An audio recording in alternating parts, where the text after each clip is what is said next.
ਵਾਹਿਗੁਰੂ ਜੀ ਕਾ ਖਾਲਸਾ ਵਾਹਿਗੁਰੂ ਜੀ ਕੀ ਫਤਿਹ ਅਸਲਾਮ ਵਾਲੇਕਮ ਆਦਾਬ ਬਰਜ਼ ਮੈਂ ਤੁਹਾਡੀ ਹੋਸਟ ਨੀਲਮ ਕੌਰ ਮੈਂ ਟੀਵੀ 84 ਦੇ ਸਾਰੇ ਦਰਸ਼ਕਾਂ ਤੇ ਸਰੋਤਿਆਂ ਨੂੰ ਜੀ ਆਇਆਂ ਕਹਿੰਦੀਆਂ ਪ੍ਰੋਗਰਾਮ ਸੱਚੋ ਸੱਚ ਵਿੱਚ ਜਿਹੜੇ ਇਸ ਪ੍ਰੋਗਰਾਮ ਨਾਲ ਦੇਸ਼ਾਂ ਵਿਦੇਸ਼ਾਂ ਤੋਂ ਜੁੜ ਚੁੱਕੇ ਨੇ ਖਾਲਸਾ ਅਫੇਅਰ ਸੈਂਟਰ ਦੇ ਸੰਚਾਲਕ ਡਾਕਟਰ ਅਮਰਜੀਤ ਸਿੰਘ ਜੀ ਸਟੂਡੀਓ ਵਿੱਚ ਮੇਰੇ ਨਾਲ ਸ਼ਾਮਲ ਨੇ ਆਓ ਉਹਨਾਂ ਨਾਲ ਗੱਲਬਾਤ ਕਰਕੇ ਅੱਜ ਦੇ ਪ੍ਰੋਗਰਾਮ ਦਾ ਆਗਾਜ਼ ਕਰਦੇ ਹਾਂ ਜੀ ਡਾਕਟਰ ਸਾਹਿਬ ਵਾਹਿਗੁਰੂ ਜੀ ਕਾ ਖਾਲਸਾ ਵਾਹਿਗੁਰੂ ਜੀ ਕੀ ਫਤਿਹ हाँ जी नीलम कौर जी ਤੁਹਾਨੂੰ ਵੀ ਤੇ ਦੁਨੀਆ ਭਰ ਚ ਬੈਠੇ ਸਾਡੇ ਬਹੁਤ ਹੀ ਪਿਆਰੇ ਪਿਆਰੇ ਸੋਹਣੇ ਸਿਆਣੇ ਟੀਵੀ 84 ਦੇ ਦਰਸ਼ਕਾਂ ਨੂੰ ਵੀ ਵਾਹਿਗੁਰੂ ਜੀ ਕਾ ਖਾਲਸਾ ਵਾਹਿਗੁਰੂ ਜੀ ਕੀ ਫਤਿਹ ਤੇ ਸਾਡੇ ਮੁਸਲਮਾਨ ਭੈਣਾਂ ਭਰਾਵਾਂ ਨੂੰ अस्सलाम वालेकुम जी डॉक्टर साहब जी आया प्रोग्राम सचो सच विच बहुत शुक्रिया जी डॉक्टर साहब अज 20 जुलाई 2020 5 सावन नानकशाही संमत 552 ਦਾ ਦਿਨ ਹੈ ਤੇ ਡਾਕਟਰ ਸਾਹਿਬ ਪ੍ਰੋਗਰਾਮ ਸ਼ੁਰੂ ਕਰਨ ਤੋਂ ਪਹਿਲਾਂ ਅਸੀਂ ਆਪਣੇ ਦਰਸ਼ਕਾਂ ਤੇ ਸਰੋਤਿਆਂ ਨੂੰ ਹਮੇਸ਼ਾ ਤਰ੍ਹਾਂ ਦੱਸਦੀ ਵਿਊਅਰਸ ਜੇ ਤੁਸੀਂ ਹੱਕ ਸੱਚ ਇਨਸਾਫ ਤੇ ਪੈਰਾ ਦਿੰਦਾ ਇੱਕੋ ਇੱਕ ਚੈਨਲ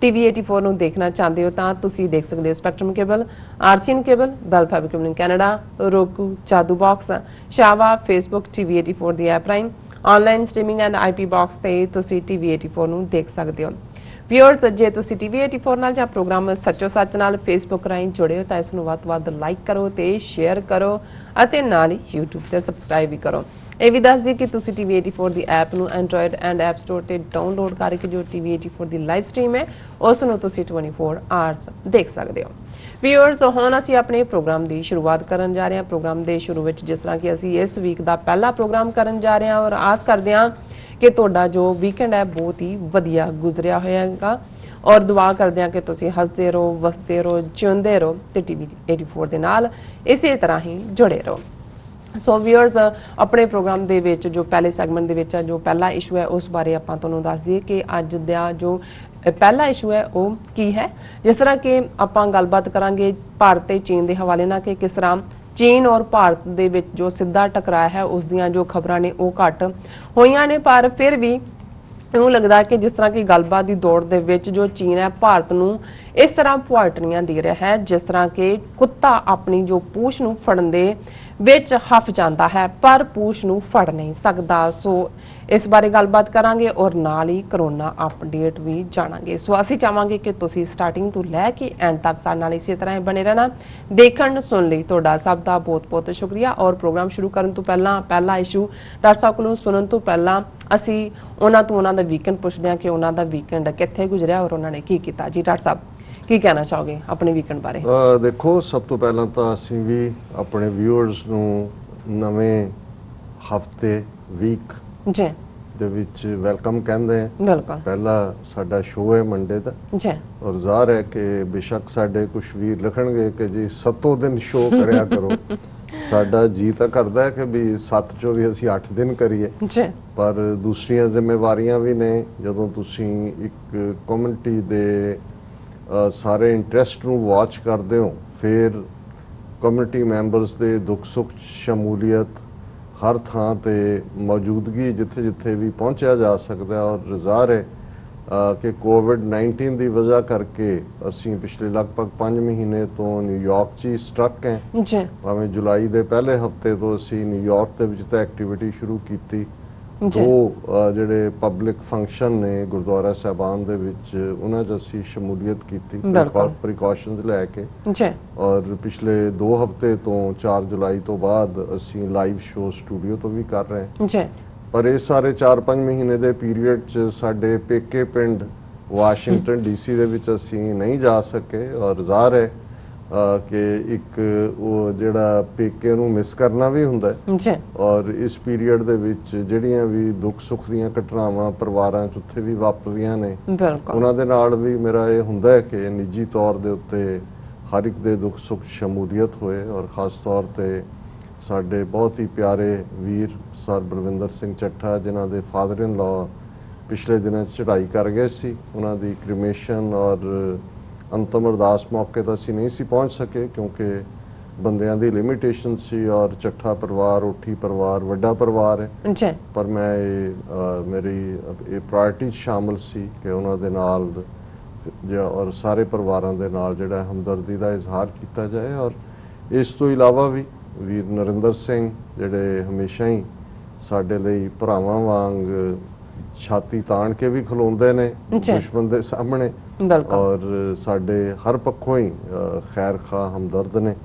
ਉਹਨਾਂ ਦਾ ਵੀ ਸੀ ਕਿ ਮਿਲਣ ਨੂੰ ਜੀ ਕਰਦਾ, ਮੈਂ ਵੀ ਮੈਂ ਮਹਿਸੂਸ ਕਰਦਾ ਸੀ। ਸੋ ਇਹਨਾਂ 2 ਦਿਨਾਂ ਦੇ ਵਿੱਚ ਅਸੀਂ ਲਗਭਗ 5-6 1-to-1 ਮੀਟਿੰਗਸ ਵੀ ਜੱਸਾ ਸਿੰਘ ਹੋਰਾਂ ਦੇ ਪਰਿਵਾਰ ਦੇ ਨਾਲ ਹੋਰਨਾਂ ਦੇ ਨਾਲ ਵੀ ਕੀਤੀਆਂ ਔਰ ਚੰਗਾ ਵਕਤ ਗੁਜ਼ਰਿਆ। ਅਸੀਂ ਕੱਲ ਰਾਤ ਵਾਪਸ ਆ ਗਏ ਸੀ। ਸੋ ਕੋਈ ਵੀ ਸਿਗਨੀਫੀਕੈਂਟ ਡਿਵੈਲਪਮੈਂਟ ਨਹੀਂ ਸੀ ਉਸ ਲਿਹਾਜ਼ ਨਾਲ, ਪਰ ਇਹ ਬੜਾ ਜ਼ਰੂਰੀ ਵੀ ਹੁੰਦਾ। ਔਰ ਜਦੋਂ ਤੁਸੀਂ ਦੇਰ ਬਾਅਦ ਮਿਲਦੇ ਹੋ ਫਿਰ ਦੇਖਦੇ ਹੋ ਕਿਹਦੇ ਕਿੰਨੇ ਪਾਉਂਡ ਭਾਰ ਘਟਿਆ, ਕਿੰਨਾ ਵਧਿਆ। ਲੇਕਿਨ ਇੱਕ ਚਾਅ ਔਰ ਉਮੰਗ ਸੀ ਸਾਰਿਆਂ ਦੇ ਵਿੱਚ ਕਿ ਅਸੀਂ ਸਾਰੇ ਹੀ ਮਿਲੇ ਹਾਂ। ਔਰ ਉਸ ਟ੍ਰੈਜਡੀ ਚੋਂ ਜਦੋਂ ਅਸੀਂ ਇਵਨ ਨਿਊਯਾਰਕ ਦੇ ਹਵਾਲੇ ਨਾਲ ਦੇਖਦੇ ਹਾਂ ਕਿ 40,000 ਦੇ ਕਰੀਬ ਜਿਹੜੇ ਲੋਕ ਨੇ ਉਹ ਮਰ ਗਏ, ਜਿਨ੍ਹਾਂ ਦੇ ਵਿੱਚ ਆਪਣੇ ਵੀ ਜਿਹੜਾ ਫੇਅਰ ਸਾਈਜ਼ ਆ। ਜਦੋਂ ਤੁਸੀਂ ਰਹਿੰਦੇ ਹੋ ਜਿਹਨਾਂ ਥਾਵਾਂ ਤੇ ਜੋ ਬਾਕੀ ਪੋਪੂਲੇਸ਼ਨ ਨਾਲ ਵਾਪਰਦਾ ਉਹ ਤੁਹਾਡੇ ਨਾਲ ਵੀ ਵਾਪਰਦਾ, ਬਿਲਕੁਲ ਕਿਉਂ ਨਹੀਂ। ਸੋ ਉਸ ਸਾਰੇ ਦਾ ਵੀ ਇੱਕ ਸੀ ਕਿ ਜਿਹੜਾ ਸਰਵਾਈਵ ਕੀਤਾ ਹੈ ਉਹ ਇਹ ਮਹਿਸੂਸ ਕਰਦਾ ਹੈ, ਸ਼ੁਕਰਗੁਜ਼ਾਰੀ ਚ ਵੀ ਹੈ ਕਿ ਭਾਈ ਰੱਬ ਦਾ ਸ਼ੁਕਰ ਹੈ ਕਿ ਜਿਹੜੇ ਅਸੀਂ ਠੀਕ ਹੈ।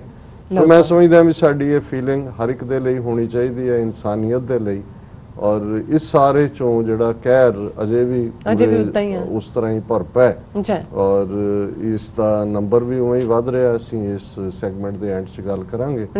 ਸੋ ਜਿੱਥੇ ਅਸੀਂ ਪ੍ਰੀਕਾਸ਼ਨ ਦੀ ਗੱਲ ਕਰਦੇ ਹਾਂ ਉੱਥੇ ਜੇ ਇਸ ਕਿਸਮ ਦੀ ਟ੍ਰੈਜਡੀ ਚੋਂ ਵਬਾ ਚੋਂ ਇਹ ਮੈਸੇਜ ਆਏ ਕਿ ਅਲਟੀਮੇਟਲੀ ਇਨਸਾਨੀ ਜ਼ਿੰਦਗੀ ਦਾ ਕੋਈ ਬਹੁਤਾ ਨਾ ਮਾਣ ਹੈ ਨਾ ਤਾਣ ਹੋਣਾ ਚਾਹੀਦਾ ਔਰ ਇਹਦੇ 'ਚ ਸੈਲਫਲੈਸਨੈਸ ਜਿਹਨੂੰ ਅਸੀਂ ਬਿਲਕੁਲ ਬੇਲੌਸ ਹੋ ਕੇ ਅਸੀਂ ਜ਼ਿੰਦਗੀ ਜੀਵੀਏ, ਲਾਲਚ ਦੇ ਵਿੱਚ, ਦੌੜ ਦੇ ਵਿੱਚ, ਨਫ਼ਰਤ ਦੇ ਵਿੱਚ।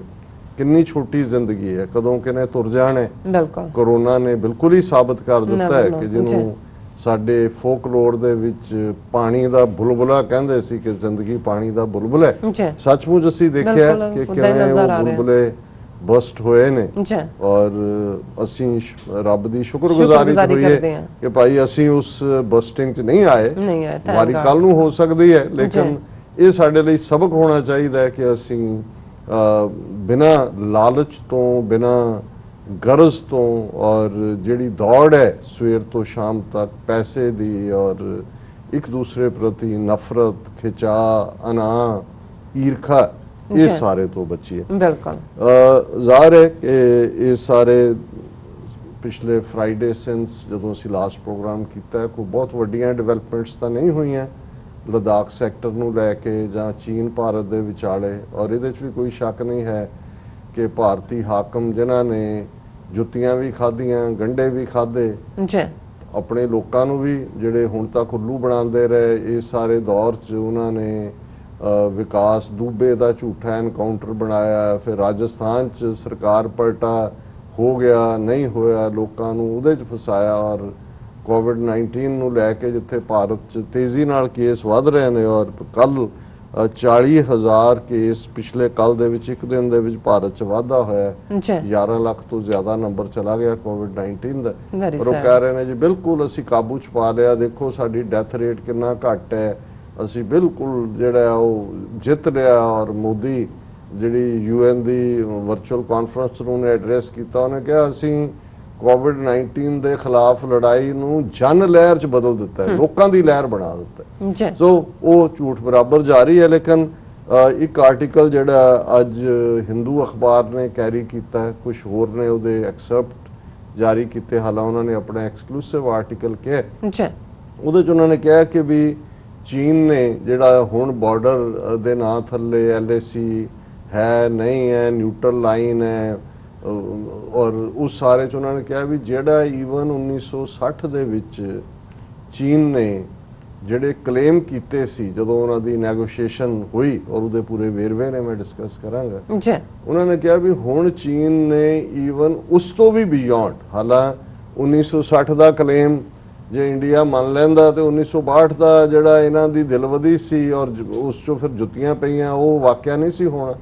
ਲੇਕਿਨ ਇੰਡੀਆ ਨੇ ਜਿਹੜਾ ਉਦੋਂ ਨਹੀਂ ਸੀ ਮੰਨਿਆ, ਹੁਣ ਚੀਨ ਨੇ ਨਾ ਸਿਰਫ ਪੈਂਗੋਂਗ ਸੋ ਲੇਕ ਹੋਏ ਜਾਂ ਗਲਵਾਨ ਵੈਲੀ ਹੋਏ ਜਾਂ ਡੈਪਸੋਂਗ ਹੋਏ, ਉਹਦੇ 'ਚ ਉਹਨਾਂ ਨੇ ਏਰੀਆ ਜਿਹੜਾ ਉਹ ਐਕਵਾਇਰ ਕੀਤਾ ਹੈ ਜਾਂ ਉਹਦੇ ਤੇ ਕਬਜ਼ਾ ਕੀਤਾ ਹੈ, ਉਹਨਾਂ ਨੇ ਉਸ ਤੋਂ ਬਿਯੋਂਡ 1960 ਤੋਂ ਵੀ ਬਿਯੋਂਡ ਜਿਹੜਾ ਉਹਨਾਂ ਨੇ ਆਪਣਾ ਕਲੇਮ ਜਿਹੜਾ ਉਹ ਰੱਖਿਆ ਹੋਇਆ ਜੀ। ਔਰ ਮੈਂ ਜਦੋਂ ਕਿਸੇ ਵੀ ਸਿਚੁਏਸ਼ਨ ਨੂੰ ਦੇਖਦਾ ਹਾਂ ਕਿ ਭਾਰਤ ਕਿਵੇਂ ਰਾਉਂਡ ਐਂਡ ਰਾਉਂਡ ਜਾ ਰਿਹਾ ਹੈ, ਇੱਕ ਪਾਸੇ ਉਹਨਾਂ ਦਾ ਡਿਫੈਂਸ ਮਿਨਿਸਟਰ ਰਾਜਨਾਥ ਸਿੰਘ ਉੱਥੇ ਲਦਾਖ ਪਹੁੰਚਦਾ ਹੈ, ਇਸ ਵਾਰ ਕੋਈ ਗੰਢੇ ਜਾਂ ਮਿਰਚਾਂ ਜਾਂ ਨਿੰਬੂ ਨਹੀਂ ਲੈ ਕੇ ਗਿਆ ਕਿ ਕਿਸੇ ਤੋਪ ਦੀ ਬੈਰਲ ਨੂੰ ਮੰਨਣਾ, ਪਰ ਧਮਕੀ ਉੱਥੇ ਖਲੋ ਕੇ ਦੇ ਰਹੇ ਕਿ ਜੀ ਅਸੀਂ ਜਿਹੜਾ ਉਹ ਸਬਕ ਸਿਖਾ ਦੇਵਾਂਗੇ, ਅਸੀਂ ਇੱਕ ਇੱਕ ਇੰਚ ਜ਼ਮੀਨ ਜਿਹੜੀ ਹੈ ਉਹ ਚੀਨ ਕੋਲ ਨਹੀਂ ਜਾਣ ਦੇਵਾਂਗੇ ਔਰ ਇਧਰ ਤੇ ਉਧਰ।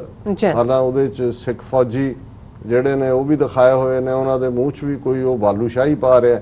ਔਰ ਸਾਡੇ ਮਿੱਤਰ ਵੀਰ ਸੰਧੂ ਸਾਹਿਬ ਕੈਲੀਫੋਰਨੀਆ 'ਚ ਨੇ, ਉਹਨਾਂ ਨੇ ਵੀ ਮੈਨੂੰ ਕਾਲ ਕੀਤਾ ਵੀਕਐਂਡ ਤੇ, ਉਹਨਾਂ ਨੇ ਕਿਹਾ ਜੀ ਇਹਨਾਂ ਨੇ ਸਿੱਖ ਅੱਗੋਂ ਮਰਵਾਉਣੇ ਨੇ ਔਰ ਉਹਨਾਂ ਨੇ ਕਿਹਾ, ਮੈਂ ਕਿਹਾ ਜੀ ਕੀ ਤੁਸੀਂ ਸਮਝਦੇ ਹੋ ਵੀ ਫਰਦਰ ਟਕਰਾਅ ਹੋਏਗਾ ਜਾਂ ਦੂਜਾ? ਮੈਂ ਕਿਹਾ ਮੈਨੂੰ ਤਾਂ ਲੱਗਦਾ ਵੀ ਚੀਨ ਆਪਣੀ ਟਾਈਮਿੰਗ ਮੁਤਾਬਕ ਕਰਦਾ ਹੈ, ਉਹਨੇ ਜੋ ਕਰਨਾ ਸੀ ਕਰ ਲਿਆ ਔਰ ਉਹਨਾਂ ਨੇ ਇਹਨਾਂ ਨੂੰ ਮੈਸੇਜ ਦੇ ਦਿੱਤਾ ਹੈ ਹਾਲ ਦੀ ਘੜੀ, ਫਿਰ ਚੀਨ ਦੇਖੇਗਾ ਉਹਨੇ ਨੈਕਸਟ ਮੂਵ।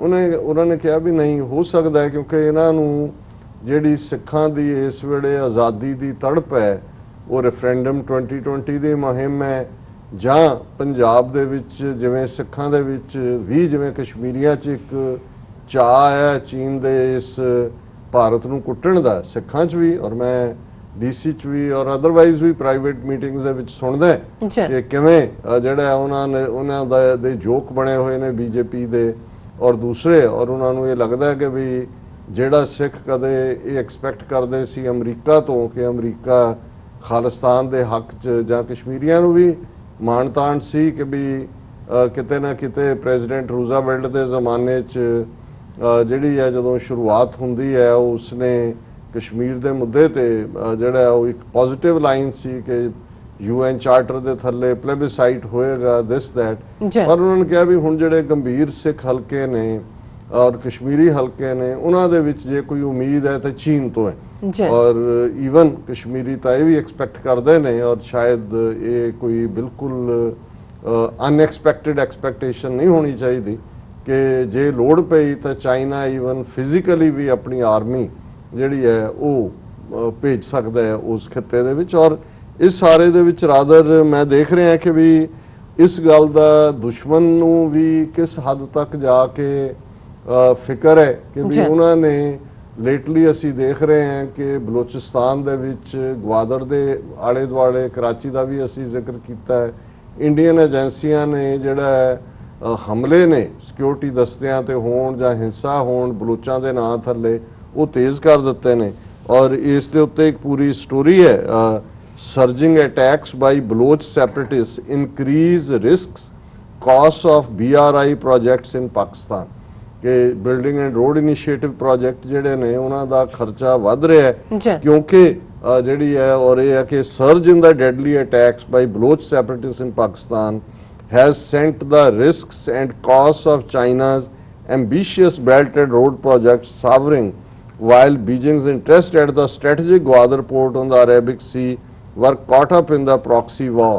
और इस सारे ਨੂੰ ਲੰਬਾ ਚੌੜਾ ਆਰਟੀਕਲ ਹੈ ਪਰ ਇਹਦੇ ਵਿੱਚ ਜਦੋਂ ਇਹਨਾਂ ਦਾ ਮੀਡੀਆ ਇਸ ਕਿਸਮ ਦੇ ਆਰਟੀਕਲ ਕੈਰੀ ਕਰੇ ਦੱਸਣ ਦੇ ਲਈ ਹਾਲਾਂ ਹਕੀਕਤ ਇਹ ਹੈ ਵੀ ਈਰਾਨ ਨੇ ਵੀ ਠੁੱਡ ਮਾਰਿਆ ਇਹਨਾਂ ਨੂੰ ਬਾਹਰ ਕੱਢ ਦਿੱਤਾ ਚਾਬਹਾਰ ਪੋਰਟ ਤੋਂ। ਹਾਲਾਂ ਅਫਗਾਨਿਸਤਾਨ ਨੇ ਆਪਣੀ ਪਹਿਲੀ ਵੱਡੀ ਅਸਾਈਨਮੈਂਟ ਐਲਮੰਡਸ ਔਰ ਡਰਾਈ ਫਰੂਟ ਦੀ ਚਾਬਹਾਰ ਰਾਹੀਂ ਚਾਈਨਾ ਸ਼ਿਪ ਕੀਤੀ ਹੈ। ਸੋ ਆਲਰੇਡੀ ਈਰਾਨ ਦਾ ਚਾਈਨਾ ਦੇ ਨਾਲ ਜਿਸ ਕਿਸਮ ਦਾ ਉਹਨਾਂ ਦਾ $400 ਬਿਲੀਅਨ ਤੋਂ ਜ਼ਿਆਦਾ ਈਰਾਨ ਨੇ ਅਗਲੇ 20 ਸਾਲ 'ਚ ਇਨਵੈਸਟ ਕਰਨਾ ਹੈ, ਈਵਨ ਚਾਬਹਾਰ ਵੀ ਉਹਨਾਂ ਨੇ ਐਕਟੀਵੇਟ ਕਰ ਦਿੱਤੀ ਹੈ ਟੁਵਰਡ ਚਾਈਨਾ।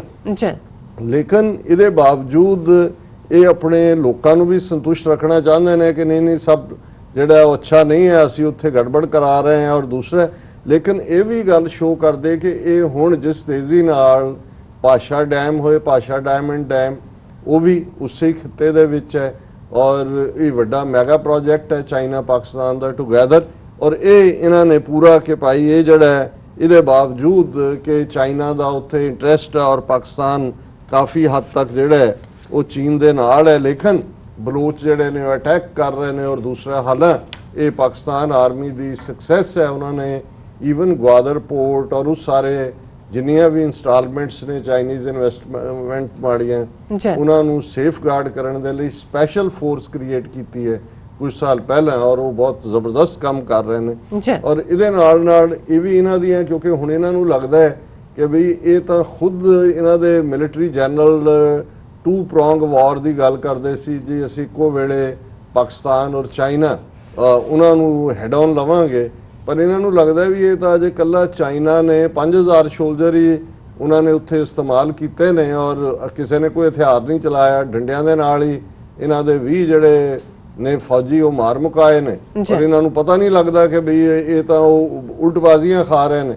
ਔਰ ਇਸ ਸਾਰੇ ਦੇ ਉੱਤੇ ਇਹਨਾਂ ਨੇ ਈਵਨ ਬੇਸ਼ੱਕ ਇਹ ਸਟੋਰੀ ਯੂਰੋ ਏਸ਼ੀਅਨ ਟਾਈਮਸ ਦੀ ਹੈ, ਪਰ ਬਹੁਤ ਵਾਰ ਜਿਹੜੀਆਂ ਇਸ ਕਿਸਮ ਦੀਆਂ ਸਟੋਰੀਜ਼ ਵੀ ਭਾਵੇਂ ਉਹ ਪਲਾਂਟ ਹੋਣ ਜਾਂ ਲਿਖੀਆਂ ਜਾਣ, ਇਨਫੋਰਮੇਸ਼ਨ ਕਈ ਵਾਰੀ ਏਜੰਸੀਆਂ ਇਹ ਨਹੀਂ ਹੁੰਦੀਆਂ ਕਿ ਬਈ ਡਾਇਰੈਕਟ ਉਹ ਪਲਾਂਟ ਕਰਦੀਆਂ ਨੇ, ਉਹ ਆਪਣੇ ਇਨ ਬਿਟਵੀਨ ਜਿਹਨਾਂ ਨੂੰ ਅਸੀਂ ਵੀ ਨਿਊਟਰਲ ਸੋਰਸ ਸਮਝ ਰਹੇ ਹੁੰਦੇ ਉਹਨਾਂ ਤੱਕ ਉਹ ਪਹੁੰਚਾ ਦਿੰਦੀਆਂ ਨੇ। ਔਰ ਇੱਕ ਸਟੋਰੀ ਹੈ ਉਹਨਾਂ ਦੀ ਜਿਹੜੀ ਕਿ ਅੱਜ ਹੀ 20 ਜੁਲਾਈ ਨੂੰ ਆਈ ਹੈ, China could be one step away from developing a military base in Pakistan. ਹੁਣ ਇਹਨਾਂ ਨੂੰ ਇਹ ਲੱਗਦਾ ਹੈ ਕਿ ਵੀ ਇਸ ਸਾਰੇ ਦੇ ਥੱਲੇ ਚਾਈਨਾ ਔਰ ਪਾਕਿਸਤਾਨ ਇੱਕੋ ਪੇਜ ਤੇ ਨੇ, ਔਰ ਪਾਕਿਸਤਾਨ ਨੇ ਜ਼ਾਹਰ ਹੈ ਕਿ ਉੱਥੇ ਗਿਲਗਿਤ ਬਲਿਸਤਾਨ ਦੇ ਵਿੱਚ ਆਪਣਾ ਬਿਲਟਅਪ ਵੀ ਕੀਤਾ ਹੈ। ਪਹਿਲਾਂ ਕਾਫੀ ਨੰਬਰ 'ਚ ਫੌਜੀ ਭੇਜਣ ਦੀ ਵੀ ਖਬਰ ਸੀ ਉੱਥੇ ਆਏ, ਜਿਹਨੂੰ ਪਾਕਿਸਤਾਨ ਨੇ ਭਾਵੇਂ ਡਿਨਾਈ ਕੀਤਾ ਸੀ, ਪਰ ਇਹਦੇ 'ਚ ਕੋਈ ਸ਼ੱਕ ਨਹੀਂ ਹੈ ਕਿ ਪਾਕਿਸਤਾਨ ਪੂਰੀ ਜਿਹੜਾ ਰੈਡੀ ਟੂ ਟੇਕ ਔਨ, ਜਿਹਨੂੰ ਮਿਲਟਰੀ ਲੈਂਗੁਏਜ ਕਹਿੰਦੇ ਨੇ, ਉਸ ਫਾਰਮ ਦੇ ਵਿੱਚ ਹੈ। ਔਰ ਇਹ ਉਹਦੇ 'ਚ ਕਹਿ ਰਹੇ ਨੇ ਕਿ ਵੀ ਇਹ ਜਿਹੜਾ ਹੈ China is using its military and economic power to develop infrastructure in Gilgit-Baltistan in a bid to counter India's plans of seizing the disputed region.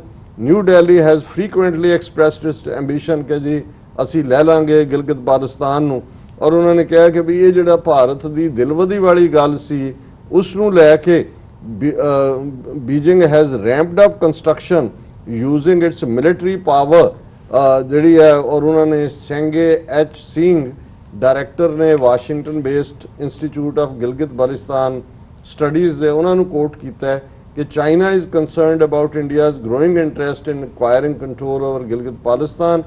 ਉਹਨਾਂ ਨੇ ਕਿਹਾ ਕਿ ਵੀ ਇਹ ਸਾਰੇ ਚੋਂ ਇਹ ਪ੍ਰੋ ਇੰਡੀਆ ਹੈ ਜਿਹੜਾ ਥਿੰਕ ਟੈਂਕ ਦਾ ਇਹ ਗੱਲ ਕਰ ਰਿਹਾ, ਉਹਨਾਂ ਨੇ ਕਿਹਾ ਕਿ ਵੀ ਇਹ ਜਿਹੜਾ starting Diamer dam is China's way of marking the territory of China in using military power to claim land in Aksai Chin, and it is doing the same in Gilgit-Baltistan by building mega infrastructure. ਹੁਣ ਇਹ article euro Asian Times ਦਾ ਇਸ ਪਾਸੇ ਕਰਦਾ ਕਿ ਵੀ ਇਸ ਸਾਰੇ ਚੋਂ ਉਹਨਾਂ ਨੇ ਆਲਰੇਡੀ ਇੱਕ ਸਟੈਪ ਕਿ ਹੁਣ ਜਿਹੜਾ ਉੱਥੇ ਉਹਨਾਂ ਦਾ ਬੇਸ ਸੈਂਟਰ ਕਾਇਮ ਕਰਨਾ ਰਹੇ, ਉਹ ਉਹਨਾਂ ਨੂੰ ਲੋੜ ਨਹੀਂ ਹੈ, ਕਿਉਂਕਿ ਪਾਕਿਸਤਾਨ ਦੇ ਨਾਲ ਚਾਈਨਾ ਦੀ ਜਿਸ ਕਿਸਮ ਦੀ ਸਾਂਝ ਹੈ ਉਸ ਸਾਰੇ ਚੋਂ ਜਿਹੜਾ ਉਹਨਾਂ ਨੂੰ ਔਰ ਪਾਕਿਸਤਾਨ ਦੀ ਫੌਜ ਦੇ ਉੱਤੇ ਚੀਨ ਨੂੰ ਪੂਰੀ ਤਰ੍ਹਾਂ ਇਤਮਾਦ ਹੈ, ਕਿਉਂਕਿ ਆਲਰੇਡੀ ਫੌਜ ਨੇ ਉਹ ਪੂਰੀ ਵਾਰ ਹਾਰਡਨਡ ਆਰਮੀ ਹੈ ਜਿਹੜੀ 1979 ਤੋਂ 1999 ਤੱਕ ਪਹਿਲਾਂ ਬੇਸ਼ੱਕ ਅਫਗਾਨ ਜਾਂ ਮੁਜਾਹਿਦੀਨ ਫਰੰਟ ਲਾਈਨ ਤੇ ਸੀ, ਪਰ ਸਾਰਾ ਉਹਨਾਂ ਦੇ ਹੱਥਾਂ ਚੋਂ ਲੰਘਿਆ ਸਾਰੇ ਟ੍ਰੇਨਿੰਗ ਬੇਸਿਸ। ਔਰ ਦੂਸਰਾ ਫਿਰ ਵਿਦਨ 9/11 ਤੋਂ ਬਾਅਦ ਬੇਸ਼ੱਕ ਪਾਕਿਸਤਾਨ ਨੈਟੋ ਦਾ ਐਲਾਈ ਸੀ, ਲੇਕਿਨ ਉਹਨਾਂ ਨੇ ਲੜਾਈ ਆਪਣੀ ਅੰਦਰੂਨੀ ਦਹਿਸ਼ਤਗਰਦੀ ਦੇ ਖਿਲਾਫ ਵੀ ਲੜੀ।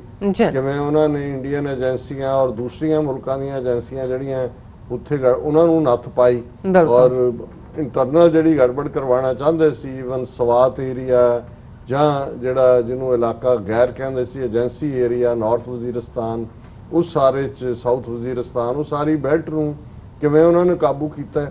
ਸੋ ਚਾਈਨਾ ਬਹੁਤ ਚੰਗੀ ਤਰ੍ਹਾਂ ਸਮਝਦਾ ਹੈ ਕਿ ਵੀ ਜਦੋਂ ਟ੍ਰੇਨਿੰਗ ਔਰ ਉਸ ਸਾਰੇ ਕਰਜ ਦਾ ਜੇ ਦੇਖਿਆ ਜਾਏ ਤੇ ਪਾਕਿਸਤਾਨ ਦਾ ਉਸ ਖਿੱਤੇ 'ਚ ਮੈਚ ਨਹੀਂ ਹੈ। ਔਰ ਇਹ ਮੈਂ ਨਹੀਂ ਕਹਿੰਦਾ, ਇਹਨਾਂ ਦੇ ਵੀ ਜਿਹੜੇ ਕੁਝ ਐਕਸਪਰਟ ਨੇ, ਇਹਨਾਂ ਦੇ ਇੱਕ ਸ਼ਾਇਦ ਉਹਨਾਂ ਦਾ ਮੈਨੂੰ ਨਾਂ ਭੁੱਲ ਜਾਂਦਾ ਹੈ, ਕਰਨਲ ਅਜੇ ਬੰਗਾ ਜਾਂ ਕੀ ਉਹਨਾਂ ਦਾ ਨਾਂ, ਉਹ ਸਾਰੇ ਹੀ ਉਹ ਕਹਿੰਦੇ ਨੇ ਕਿ ਵੀ ਤੁਸੀਂ ਉਹਨਾਂ ਨੂੰ ਕਦੇ ਵੀ ਤੁਸੀਂ ਜਿਸ ਅੰਦਾਜ਼ 'ਚ ਲੈਂਦੇ ਹੋ ਜਿਹੜਾ ਉਹ ਉਵੇਂ ਨਹੀਂ ਹੈ। ਔਰ ਉਹ ਜਿਵੇਂ ਇੱਕ ਐਨਾਲਿਸਟ ਬਿਆਨ ਕਰਦਾ ਹੈ, ਔਰ ਇਹਦੇ ਬਾਰੇ ਕੋਈ ਦੋ ਰਾਵਾਂ ਨਹੀਂ ਹੈ। ਗਰਾਊਂਡ ਦੇ ਉੱਤੇ ਮੈਂ ਗੱਲ ਕੀਤੀ ਹੈ ਕਿ ਕਿਵੇਂ ਕਿਵੇਂ ਉਹਨਾਂ ਨੇ ਕਿਹਨਾਂ ਚੈਲੰਜਸ ਨੂੰ ਲਿਆ ਇਨ ਦਾ 에ਅਰ। ਜਿਹੜੀ ਡੌਗ ਫਾਈਟ ਹੋਈ ਉਹ ਤਾਂ ਅਭਿਨੰਦਨ ਤੋਂ ਵਧੀਆ ਗਵਾਹੀ ਕੋਈ ਨਹੀਂ ਦੇ ਸਕਦਾ। ਔਰ ਸਾਰਿਆਂ ਨੇ ਜਿਨ੍ਹਾਂ ਨੇ ਅਸਮਾਨ 'ਚ ਮਿਗ ਵੀ ਦੇਖੇ ਤੇ ਪਾਕਿਸਤਾਨੀ ਜਹਾਜ਼ ਵੀ, ਤੇ ਮਿੰਟ ਡੇਢ ਮਿੰਟ ਦੀ ਉਸ ਫਾਈਟ 'ਚ ਕਿਵੇਂ ਮਿਗ ਵੀ ਡਾਊਨ ਹੋਇਆ ਤੇ ਅਭਿਨੰਦਨ ਵੀ ਜਿਹੜਾ ਹੈ ਉਹ ਚਾਹ ਦੇ ਸੜੂਕੇ ਭਰ ਰਿਹਾ ਸੀ। ਜੀ ਸੋ ਕੁੱਲ ਮਿਲਾ ਕੇ ਭਾਰਤ ਜਿਹੜਾ ਹੈ, ਜੇ ਇਹ ਕਹਿਣਾ ਹੋਏ ਕਿ ਆਪਣੀ ਫੋਰਨ ਪਾਲਿਸੀ ਦੇ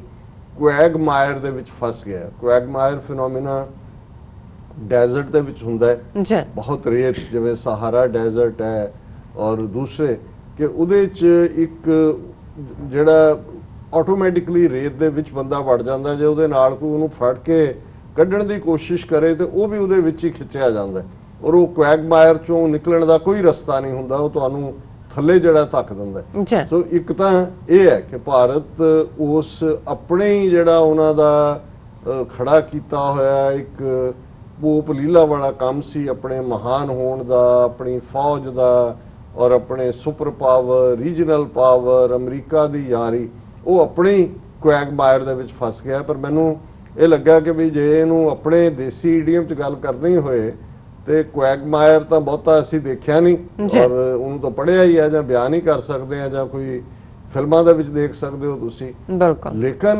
ਮੈਂ ਕਿਹਾ ਕਿ ਵੀ ਇੱਕ ਪਾਰਟ ਤਾਂ ਹੈ, ਕੁੱਤੇ ਤਾਂ ਸਾਡੇ ਵੀ ਜਿਹੜੇ ਨੇ ਉਹ ਦੇਸੀਆਂ ਤੋਂ ਲੈ ਕੇ ਤੇ ਡੱਗ ਤੇ ਰੂੜੀਆਂ ਤੇ ਸਾਰੇ, ਤੇ ਜਦੋਂ ਉਹ ਆਪਣੇ ਪਲੇਫੁਲ ਮੂਡ 'ਚ ਹੁੰਦੇ ਨੇ, ਕਦੇ ਐਨ ਰੱਜਿਆ ਹੋਏ ਢਿੱਡ ਭੌਂਕ ਭੂੰਕ ਕੇ ਵੀ ਥੱਕ ਗਏ ਹੋਣ, ਤੇ ਫਿਰ ਉਹ ਇੱਕ ਖੇਡ ਖੇਡਦੇ ਨੇ। ਉਹ ਖੇਡ ਹੈ ਜਾਂ ਪਤਾ ਨਹੀਂ, ਉਹਨਾਂ ਨੂੰ ਲੱਗਦਾ ਵੀ ਅਸੀਂ ਆਪਣੀ ਤਾਕਤ ਦਿਖਾਈਏ, ਉਹ ਆਪਣੀ ਪੂੰਛ ਨੂੰ ਫੜਨ ਦੀ ਕੋਸ਼ਿਸ਼ ਕਰਦਾ ਨਾ, ਉਹ ਮੂੰਹ ਮਾਰ ਰਿਹਾ, ਉਹ ਘੁੰਮ ਰਿਹਾ ਹੁੰਦਾ ਤੇ ਪੂੰਛ ਤਾਂ ਕਿੱਥੇ ਫੜੀ ਜਾਂਦੀ ਹੈ। ਸੋ ਉਹ ਜਿਹੜਾ ਆਲਰੇਡੀ ਜਿਹੜਾ trying to catch the tail, ਤੇ ਮੈਨੂੰ ਲੱਗਦਾ ਹੈ ਵੀ ਭਾਰਤ ਵਾਲੇ ਕੁਐਗਮਾਇਰ 'ਚ ਤਾਂ ਫਸੇ ਹੀ ਫਸੇ ਨੇ, ਪਰ ਇਹ ਅਜੇ ਵੀ ਉਸ ਕਿਸਮ ਦੇ ਚੱਕਰ ਤੇ ਚੱਕਰ ਕੱਟ ਰਹੇ ਨੇ ਵੀ ਅਸੀਂ ਆਪਣੀ ਪੂੰਛ ਫੜਨੀ। ਇਹਨਾਂ ਨੂੰ ਇਹ ਨਹੀਂ ਪਤਾ ਹੈ ਵੀ ਆਲਰੇਡੀ ਇਹਨਾਂ ਨੇ ਆਪਣੀ ਪੂੰਛ ਲੱਤਾਂ ਵਿੱਚ ਦੇ ਲਈ ਹੋਈ ਹੈ, ਦੁਮ ਦਬਾ ਕੇ ਦੌੜੇ ਹੋਏ ਨੇ, ਤੇ ਹੁਣ ਜੇ ਤਾਂ ਪੂੰਛ ਫੜਨੀ ਹੋਏ, ਚਲੋ ਪੂੰਛ ਵੀ ਖੜੀ ਹੋਏ ਫਿਰ ਤਾਂ, ਤੇ ਹੁਣ ਜਿਹੜੀ ਆਲਰੇਡੀ ਲੱਤਾਂ 'ਚ ਦਿੱਤੀ ਆ, ਉਹ ਤੇ ਲੱਤਾਂ ਦੇ ਥੱਲੋਂ ਦੀ ਤਾਂ ਤੁਸੀਂ ਫੜ ਸਕਦੇ ਹੋ। ਇਹਨੂੰ ਕਹਿੰਦੇ ਵੀ ਆਲਰੇਡੀ ਉਹਨਾਂ ਨੇ ਲੱਤ ਥੱਲੋਂ ਲੰਘਾ ਦਿੱਤਾ ਹੈ ਚੀਨ। ਹੁੰਦਾ ਤਾਂ ਇਹੀ ਹੈ, ਹੋਰ ਕੋਈ ਇਹ ਤਾਂ ਨਹੀਂ ਹੈ ਵੀ ਕਿਸੇ ਨੇ ਨਿਊਕਲੀਅਰ ਬੰਬ ਮਾਰ ਦੇਣੇ ਨੇ ਇੱਕ ਦੂਜੇ ਤੇ ਰਾਈਟ ਅਵੇ, ਉਹ ਤਾਂ ਅਖੀਰ 'ਚ ਜਾ ਕੇ ਹੁੰਦਾ। ਇਹ ਜਦੋਂ ਤੁਸੀਂ ਜਿਹੜੀ ਇਵਨ ਫਿਸਟ ਫਾਈਟ ਹੁੰਦੀ ਹੈ, ਫਿਸਟ ਫਾਈਟ ਵਿੱਚ ਤੁਹਾਡਾ ਇੱਕ ਟੈਸਟ ਹੀ ਹੁੰਦਾ, ਉਹ ਫਿਰ ਉਹ ਡੰਡਿਆਂ ਤੱਕ ਚਲੀ ਜਾਂਦੀ ਹੈ, ਗੋਲੀਆਂ ਦੂਜਿਆਂ ਵਾਲੀ ਤਾਂ ਬਾਅਦ ਦਾ ਕੰਮ ਹੁੰਦਾ। ਸੋ ਪਹਿਲਾਂ ਤਾਂ ਉਹ ਦਾਬਾ ਹੀ ਹੁੰਦਾ ਹੈ, ਜਿਹਨੂੰ ਸਾਡੇ ਆਮ ਜ਼ਬਾਨ ਦੇ ਵਿੱਚ ਕਹਿੰਦੇ ਨੇ ਕਿ ਵੀ ਲੜਾਈ ਹੱਲੇ ਦੀ, ਚਾਹ ਥੱਲੇ ਦੀ।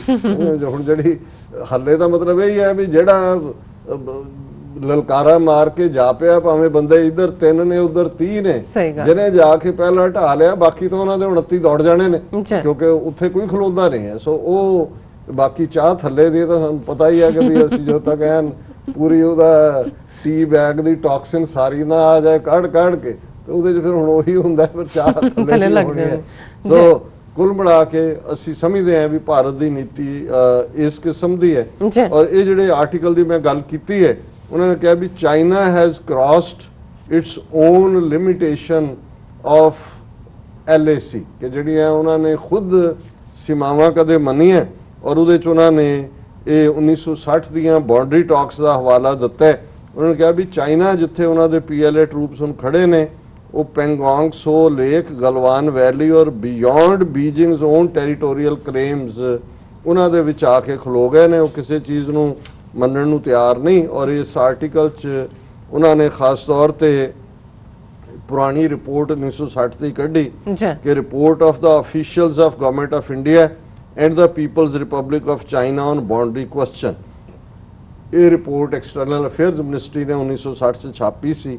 ਔਰ ਇਹ ਜਿਹੜੀਆਂ ਨੇ ਬਾਰਡਰ ਟਾਕਸ ਉਦੋਂ ਹੋਈਆਂ ਸੀ ਪ੍ਰਾਈਮ ਮਿਨਿਸਟਰ ਨਹਿਰੂ ਤੇ ਚਾਈਨੀਜ਼ ਪ੍ਰੀਮੀਅਰ ਚੌਨ ਲਾਈ ਦੇ ਵਿਚਾਲੇ, ਜਿਹੜੀਆਂ ਬੇਸ਼ੱਕ ਕਾਮਯਾਬ ਨਹੀਂ ਸੀ ਹੋਈਆਂ, ਪਰ ਉਹਦੇ 'ਚ ਉਹਨਾਂ ਨੇ ਇਹ ਫੈਸਲਾ ਕੀਤਾ ਸੀ ਕਿ ਵੀ ਅਸੀਂ ਦੁਬਾਰਾ ਮਿਲਾਂਗੇ to examine factual materials in the possession of two governments to support their stand. ਔਰ ਹੁਣ ਜਿਵੇਂ ਮੈਰਾਥਨ ਟਾਕਸ ਹੋ ਰਹੀਆਂ, 4-5 ਤਾਂ ਹੋ ਗਈਆਂ, ਲੈਫਟੀਨੈਂਟ ਜਨਰਲ ਲੈਵਲ, ਦੂਜੇ ਲੈਵਲ, ਇਹ ਵੀ ਇੱਕ ਚਾਈਨਾ ਦਾ ਸਟਾਈਲ ਹੈ। ਔਰ ਇਹ ਵੈਸੇ ਵੀ ਦੁਨੀਆ 'ਚ ਡਿਪਲੋਮੇਸੀ ਦਾ ਇੱਕ ਸਟਾਈਲ ਵੀ ਹੁੰਦਾ ਹੈ ਕਿ ਗੱਲਬਾਤ ਕਰੀ ਜਾਓ, ਜਾਰੀ ਰੱਖੋ, ਵਿੱਚ ਕਿਤੇ ਛੱਡ ਦਿਓ, ਫਿਰ ਜਾਰੀ ਰੱਖੋ। ਉਹਨੂੰ ਕਹਿੰਦੇ ਨੇ ਵੀ ਥਕਾ ਦੇਣਾ, ਹੰਬਾ ਦੇਣਾ। ਬਿਲਕੁਲ। ਜਿਵੇਂ ਜਿਹੜਾ ਕੁੱਤਾ ਹੈ ਉਹ ਪੂੰਛ ਫੜਦਾ ਪਹਿਲਾਂ ਦੌੜੀ ਜਾਂਦਾ, ਫਿਰ ਜਦੋਂ ਤੱਕ ਉਹ ਹੰਬ ਨਹੀਂ ਜਾਂਦਾ ਉਹਨੂੰ ਐਫਰਟ ਨੂੰ ਨਹੀਂ ਛੱਡਦਾ। ਸੋ ਚੀਨ ਨੇ ਤਾਂ ਇਹਨਾਂ ਨੂੰ ਇਹਨਾਂ ਦੀ ਔਕਾਤ ਦੱਸ ਦਿੱਤੀ, ਪਰ ਇਹ ਜਿਹੜਾ ਨੇ ਹੁਣ ਈਵਨ ਮੈਂ 1960 ਦੇ ਹਵਾਲੇ ਨਾਲ ਦੇਖ ਰਿਹਾ ਸੀ ਕਿ the first session took place from June 15 to July 25 1960 in Beijing with 18 meetings, 18 meetings Beijing ਦੇ ਵਿੱਚ ਹੋਈਆਂ। ਫਿਰ ਸੈਕੰਡ ਸੈਸ਼ਨ ਅਗਸਤ 19 ਤੋਂ ਅਕਤੂਬਰ 5 ਤੱਕ ਹੋਇਆ when 19 meetings were held, 19 meetings ਹੋਈਆਂ ਜੀ। following the final session in Rangoon, ਉਹਨਾਂ ਨੇ ਵੀ ਕਮਾਇਆ, ਪਹਿਲਾਂ ਬੀਜਿੰਗ ਜਿਹੜਾ ਦਿੱਲੀ ਚਲੋ ਫਿਰ ਬੀਜਿੰਗ ਹੋਈ, ਫਿਰ ਰੰਗੂਨ ਚ ਹੋਏ when 10 meetings were held, Rangoon ਦੇ ਵਿੱਚ ਵੀ 10, ਹੁਣ ਜੇ ਤੁਸੀਂ ਕੁੱਲੇ ਮੜਾ ਲੈਂਦੇ ਹੋ ਤੇ 40-50 ਮੀਟਿੰਗਾਂ ਪਹੁੰਚ ਜਾਂਦੀਆਂ ਨੇ। the official report was signed in December 12 1960 in the report, ਹੁਣ ਇਹਦੇ ਬੜੀ ਦਿਲਚਸਪ ਗੱਲ ਹੈ ਜਿਹਨੂੰ ਤੁਸੀਂ ਨੈਗੋਸ਼ੀਏਸ਼ਨ ਜਾਂ ਡਿਪਲੋਮੇਸੀ ਦੇਖਦੇ ਹੋ, ਉਹਦੇ ਚ ਉਹਨਾਂ ਨੇ ਪੁੱਛਿਆ, Indian side asked what was the exact point where the alignment cuts the western half of Pangong Lake and what was the exact point where it left the Pangong Lake। ਇਹ ਹੁਣ negotiation ਹੋ ਰਹੀ ਹੈ ਕਿ ਵੀ ਇਹ ਕਿਉਂਕਿ ਸਾਰੇ ਹੀ ਹੁਣ ਝਗੜੇ ਚ ਨੇ, ਪੈਂਗੋਂਗ ਲੇਕ, ਡੈਪਸਨ, ਗਲਵਾਨ ਵੈਲੀ, ਸੋ ਉਹਦੇ ਦੁਆਲੇ ਇਹ ਮੀਟਿੰਗਾਂ ਸੀ ਜਿਹੜੀਆਂ 50 ਮੀਟਿੰਗਾਂ ਬੀਜਿੰਗ, ਦਿੱਲੀ, ਰੰਗੂਨ। ਉਹਨਾਂ ਨੇ ਕਿਹਾ ਜੀ ਇਹ ਕਿੱਥੇ ਹੈ, ਇੰਡੀਆ ਨੇ ਪੁੱਛਿਆ ਤੇ ਚਾਈਨੀਜ਼ ਸਾਈਡ ਰਿਸਪੌਂਡਡ। ਇਹ ਹੁਣ ਅਫੀਸ਼ੀਅਲ ਕੋਟ ਐਂਡ ਕੋਟ ਹੈ, ਇਹਦੇ ਚ ਕੋਈ ਐਡ ਜਾਂ ਸਬਸਟ੍ਰੈਕਟ ਨਹੀਂ ਕੀਤਾ ਹੋਇਆ। ਉਹਨਾਂ ਨੇ ਹੁਣ ਜਿਹੜਾ ਜਵਾਬ ਦਿੱਤਾ, the coordinates of the point where it reached the Pangong Lake were longitude 78 degrees 49 minutes east, latitude 33 degrees 44 minutes north. This roughly corresponds to an area near Finger 8 and around 8 km east, where China now says the line of actual control is and where it transgressed in May। ਉਹਨਾਂ ਨੇ ਤੁਸੀਂ ਚੀਨੀਆਂ ਦਾ ਜਵਾਬ, ਉਹਨਾਂ ਨੂੰ ਕੋਈ exact ground ਤੇ location ਨਹੀਂ ਦੱਸੀ। ਉਹਨਾਂ ਨੇ ਕਿਹਾ ਤੁਸੀਂ ਮੰਨ ਲਓ ਵੀ ਲੌਂਜੀਟਿਊਡ ਇਹ ਹੈ, ਲੈਟੀਟਿਊਡ ਇਹ ਹੈ।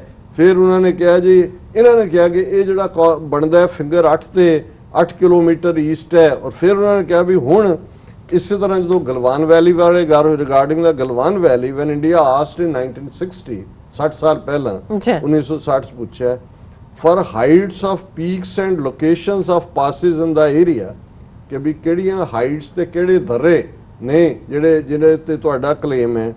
Chinese side replied that the alignment, ਇਹ ਫਿਰ ਕੋਟ ਅਨਕੋਟ ਹੈ, cross the Galwan river at longitude 78 degrees 30 minutes east, latitude 34 degrees 46 minutes north। ਹੁਣ ਕਰ ਲਓ, ਮਿਣੀ ਜਾਓ ਤੁਸੀਂ ਬੈਠ ਕੇ ਕਿ ਕੀ ਹੈ ਉਹ ਪਹਾੜ ਨੇ, ਗਲੇਸ਼ੀਅਰ ਤੋਦੇ ਨੇ, ਉਹਨਾਂ ਚ ਕਿੱਥੇ ਮਿਣੋਗੇ। ਉਹਨਾਂ ਨੇ ਕਿਹਾ ਜੀ ਇਹਨਾਂ ਲੈਟੀਟਿਊਡ ਇਹਨਾਂ even accounting for approximations because the coordinates were round numbers noted in degrees and minutes while the seconds were not specified। ਉਹ ਕਹਿੰਦੇ ਜੀ ਉਹਨਾਂ ਨੇ longitude ਤੇ ਦੱਸਿਆ, ਮਿੰਟ ਵੀ ਗਿਣੇ ਪਰ ਸੈਕਿੰਡ ਤਾਂ ਨਹੀਂ ਸੀ ਦੱਸੇ। China has gone beyond its 1960 claims both in Pangong Tso and in the Galwan Valley। ਉਹਨੇ ਕਿਹਾ ਜੀ ਉੱਥੋਂ ਵੀ ਲੰਘ ਗਿਆ, ਪੈਂਗੋਂਗ ਸੋ ਚੋਂ ਵੀ ਔਰ ਗਲਵਾਨ ਵੈਲੀ ਚੋਂ ਵੀ ਲੰਘ ਗਿਆ। ਔਰ ਇਹ ਜਿਹੜਾ ਇਸ ਸਾਰੇ ਚ ਅੱਗੇ ਉਹਨਾਂ ਦੀ ਪੂਰੀ ਡੀਟੇਲ ਹੈ ਕਿ ਵੀ ਇਹ ਹੈ ਕਿ ਉਹਨੇ ਹੁਣ ਉਹ ਏਰੀਆ ਐਕਵਾਇਰ ਕਰ ਲਏ ਨੇ ਜਿਹੜੇ ਇਹਨਾਂ ਨੇ ਪਹਿਲੇ ਕਲੇਮ ਨਹੀਂ ਸੀ ਕੀਤੇ ਹੋਏ। ਔਰ ਇਹ ਬਿਲਕੁਲ ਉਸ ਦੇ ਨਾਲ ਫਿੱਟ ਬਹਿੰਦਾ ਹੈ ਜਦੋਂ ਹੁਣ ਇਹ ਕਿਹਾ ਗਿਆ ਕਿ ਜੀ ਉਹਨਾਂ ਨੇ ਚਾਈਨਾ ਨੇ ਜਿਹੜਾ ਇਹਨਾਂ ਦਾ ਫੋਰਨ ਮਿਨਿਸਟਰ ਹੈ ਜੈ ਸ਼ੰਕਰ, ਉਹਨੂੰ ਮਿਲਣ ਤੋਂ ਨਾ ਕਰਦਾ। ਉਹਨਾਂ ਨੇ ਕਿਹਾ ਅਮਰੀਕਨ ਪਪਟ ਹੈ ਔਰ ਅਸੀਂ ਕਿਸੇ ਹੋਰ ਨਾਲ ਗੱਲ ਕਰਾਂਗੇ। Foreign minister to foreign minister talks, Jaishankar ਦੀ ਥਾਂ ਤੇ ਅਜੀਤ ਡੋਭਾਲ ਇਹਨਾਂ ਦਾ ਉਹ ਜਿਹੜਾ ਪੂਰਾ ਗੁਰਗ ਕੱਢਿਆ ਜਿਹੜਾ ਇਸ ਵੇਲੇ ਕੰਟਰੀ ਰਨ ਕਰ ਲਿਆ। ਲੇਕਿਨ ਕੁਦਰਤੀ ਇੱਕ ਆਰਟੀਕਲ ਇੰਡੀਆ ਟੁਡੇ ਦਾ ਜਿਹੜਾ 13 ਅਗਸਤ 2019 ਦਾ ਮੇਰੀਆਂ ਨਜ਼ਰਾਂ ਚੋਂ ਗੁਜ਼ਰਿਆ। ਹੁਣ ਤੁਸੀਂ ਅੰਦਾਜ਼ਾ ਲਾਓ ਵੀ 13 ਅਗਸਤ ਜਿਹੜਾ 8 ਦਿਨ ਬਾਅਦ ਹੈ, 5 ਅਗਸਤ 2019 ਨੂੰ ਇਹਨਾਂ ਨੇ ਜੰਮੂ ਕਸ਼ਮੀਰ ਦਾ ਸਟੇਟਸ ਖਤਮ ਕੀਤਾ 370 ਐਬਰੋਗੇਟ ਕਰਕੇ। ਔਰ ਇਹ ਇੰਡੀਆ ਟੁਡੇ ਦਾ 13 ਅਗਸਤ 2019 ਦਾ ਜਿਹੜਾ ਇਸ਼ੂ ਹੈ ਉਹਦੇ ਚ ਹੈ Ladakh union territory involves our territory, ਕਿਉਂਕਿ 5 ਨੂੰ ਇਹਨਾਂ ਨੇ ਕੀਤਾ, ਨਾਲ ਦੀ ਨਾਲ ਇਹਨਾਂ ਨੇ ਨਕਸ਼ਾ ਬਣਾ ਕੇ ਔਰ ਲੱਦਾਖ ਨੂੰ ਯੂਨੀਅਨ ਟੈਰੀਟਰੀ ਲਾਇਆ। ਹੁਣ ਇਹ ਸਟੇਟਮੈਂਟ ਹੈ Ladakh union territory involves our territory. China foreign minister Wang to Jaishankar, Jaishankar गया पंजाब चीन के जी नहीं इट वॉन्ट इफेक्ट एनीथिंग। उन्होंने कहा लिसन ਜੀ। ਇਹ ਜਿਹੜਾ ਲਦਾਖ ਤੁਸੀਂ ਬਣਾਇਆ ਹੈ, ਇਹ ਬਿਲਕੁਲ। ਸਾਡੀ ਟੈਰੀਟਰੀ ਹੈ। China Foreign Minister Wang told S. Jaishankar that Indian government's announcement of the establishment of Ladakh Union Territory, which involves Chinese territory, has posed a challenge to China's sovereignty and violated the two countries' agreement on maintaining peace and stability in the border region. ਹੁਣ ਉਹਨਾਂ ਨੇ even Pakistan ਦੀ ਇਹਦੇ 'ਚ ਗੱਲ ਨਹੀਂ ਕੀਤੀ ਕਿ ਵੀ ਕਸ਼ਮੀਰ ਜਾਂ UN ਉਹਨਾਂ ਨੇ ਕਿਹਾ ਵੀ ਤੁਸੀਂ ਇਹ ਵਾਇਲੇਟ ਕੀਤੀ ਹੈ ਸਾਡੀ ਸੋਵਰਨਿਟੀ, ਇਹ ਜਿਹੜਾ ਦੋਨਾਂ ਮੁਲਕਾਂ ਦਾ ਐਗਰੀਮੈਂਟ ਸੀ ਉਹਨੂੰ ਤੁਸੀਂ ਵਾਇਲੇਟ ਕੀਤਾ ਹੈ। ਔਰ ਇਸ ਸਾਰੇ 'ਚ ਉਹ 'ਚ ਉਹਨਾਂ ਨੇ ਕਿਹਾ ਕਿ India's move is neither valid to China nor will change the status quo, ਵੀ ਅਸੀਂ ਤੁਹਾਡੇ ਇਸ ਮੂਵ ਨੂੰ ਨਹੀਂ ਮੰਨਦੇ, ਅਸੀਂ ਸਟੇਟਸ ਕੋ ਬਿਲਕੁਲ ਨਹੀਂ ਬਦਲਣਾ ਹੈ। and that China exercises sovereignty and administrative jurisdiction over the territories involved, ਜਿਹਦੇ ਤੇ ਤੁਸੀਂ ਕਬਜ਼ਾ ਕੀਤਾ ਹੈ ਯੂਨੀਅਨ ਟੈਰੀਟਰੀ ਬਣਾ ਕੇ, ਇਹ ਸਾਡੀ ਐਡਮਿਨਿਸਟ੍ਰੇਟਿਵ ਔਰ ਸੋਵਰਨ ਜੂਰਿਸਡਿਕਸ਼ਨ ਦੇ ਅੰਦਰ ਆਂਦੇ। ਔਰ ਇਹ ਖਬਰ ਕਿਤੇ ਐਵੇਂ ਕਿਵੇਂ ਨਹੀਂ, ਉਹਨਾਂ ਨੇ ਜਿਹੜਾ ਗਲੋਬਲ ਟਾਈਮਸ ਦੇ ਵਿੱਚ ਮਿਸਟਰ ਵਾਂਗ ਨੂੰ ਕੋਟ ਕਰਕੇ ਲਾਈ। ਔਰ ਇਸ ਸਾਰੇ ਚੋਂ ਔਰ ਇਹੀ ਨਹੀਂ, ਫਿਰ ਉਹਨਾਂ ਨੇ ਜਿਵੇਂ ਜੈ ਸ਼ੰਕਰ ਨੂੰ ਬਿਲਕੁਲ ਬੇਇੱਜ਼ਤ ਕੀਤਾ ਕਿ ਉਹਦੇ ਨਾਲ ਗੱਲ ਕਰਨ ਤੋਂ ਵੀ ਨਾ ਕੀਤੀ। ਔਰ ਇਸੇ 'ਚ ਜਦੋਂ ਹੁਣ ਕਿਹਾ ਜਾਂਦਾ ਹੈ ਕਿ ਕਸ਼ਮੀਰ ਦੇ ਵਿੱਚ ਚਾਈਨਾ ਇਨਵੋਲਵ ਹੋ ਸਕਦਾ ਹੈ ਈਵਨ ਮਿਲੀਟੈਰੀਲੀ, ਉਦੋਂ ਵੀ ਚਾਈਨਾ ਦਾ ਜ਼ਿਕਰ ਉਹਦੇ 'ਚ ਆਇਆ। ਉਹਦੇ 'ਚ ਉਹਨਾਂ ਨੇ ਚਾਈਨੀਜ਼ ਐਕਸਪਰਟਸ ਨੇ ਕਿਹਾ New Delhi's unilateral decision will bite India back in the future, ਕਿ ਇਹ ਆਉਣ ਵਾਲੇ ਪੀਰੀਅਡ 'ਚ ਤੁਹਾਨੂੰ ਇਹਦਾ ਜਿਹੜਾ ਉਹ ਡੰਗ ਖਾਣਾ ਪਏਗਾ। Scrapping Kashmir special status is just a carnival of nationalism. If the Indian government continues hyping this mood, it will become more and more radical and will surely backfire. और ये तुसी देखोगे भी 13 अगस्त और उन्होंने कहने तो बाद अगले आलमोस्ट 5-6 महीने दे विच अप्रैल दे विच उन्होंने अपनी कार्रवाई शुरू कर दी और पहुँचते हैं जून दे विच एक झड़प और फाइनली ਜਿਹੜਾ ਉਹਨਾਂ ਨੇ ਕਿਵੇਂ ਇੰਡੀਆ ਦਾ ਬਿਲਕੁਲ ਜਿਹੜਾ ਉਹਨਾਂ ਦੀ ਮਿਲਟਰੀ ਮਾਈਟ ਸੋ ਕਾਲਡ ਉਸ ਨੂੰ ਵੀ ਦੱਸ ਦਿੱਤਾ ਕਿ ਵੀ ਇਹ ਤਾਂ ਬਿਲਕੁਲ ਹੀ ਜਿਹੜੇ ਨੇ ਘਸਿਆਰਿਆਂ ਵਾਂਗ ਹੀ ਨੇ, ਇਹਨਾਂ ਦੀ ਕੋਈ ਫੌਜ ਜਾਂ ਦੂਜਾ ਨਹੀਂ ਹੈ। ਪਰ ਮੈਂ ਕਲੋਜ਼ਿੰਗ ਤੋਂ ਪਹਿਲਾਂ ਜ਼ਾਹਰ ਹੈ ਜਿਵੇਂ ਕਰੋਨਾ ਦੇ ਨਾਲ ਰਿਲੇਟਡ ਦੁਨੀਆ 'ਚ ਕਾਫੀ ਤੇਜ਼ੀ ਨਾਲ ਕੇਸ ਫੈਲ ਰਹੇ ਨੇ। ਟੋਟਲ ਕੇਸ 14,07,77,241 ਨੇ, कुल डेथ्स 6,10,959 ने। अमरीका दे विच 3,09,43,316 टोटल केस ने। और अमरीका जिस वेले जड़ियां डेथ्स दी फिगर है हुण तक कोरोना नाल 1,43,590। इंडिया जिदा मैं जिक्र किया भी ऑलरेडी 1,01,54,917 टोटल केस ने।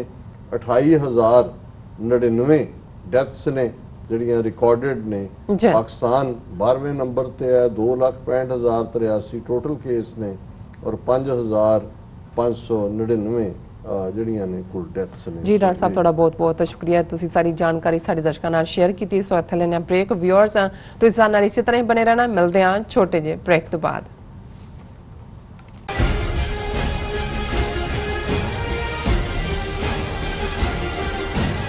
2020 ਦੀ ਜਨਗਣਨਾ ਯੂਨਾਈਟਿਡ ਸਟੇਟ ਵਿੱਚ ਰਹਿੰਦੇ ਹਰ ਇੱਕ ਵਿਅਕਤੀ ਦੀ ਇੱਕ ਗਿਣਤੀ ਹੈ। 2020 ਜਨਗਣਨਾ ਬਹੁਤ ਮਹੱਤਵਪੂਰਨ ਹੈ ਅਤੇ ਗਾਈਡ ਕਰੋ ਕਿ ਕਿਵੇਂ ਪ੍ਰਤੀ ਸਾਲ $675 ਬਿਲੀਅਨ ਤੋਂ ਵੱਧ ਸੰਘੀ ਫੰਡਿੰਗ ਸਮੁਦਾਇਆਂ ਵਿੱਚ ਖਰਚ ਕੀਤੀ ਜਾਂਦੀ ਹੈ।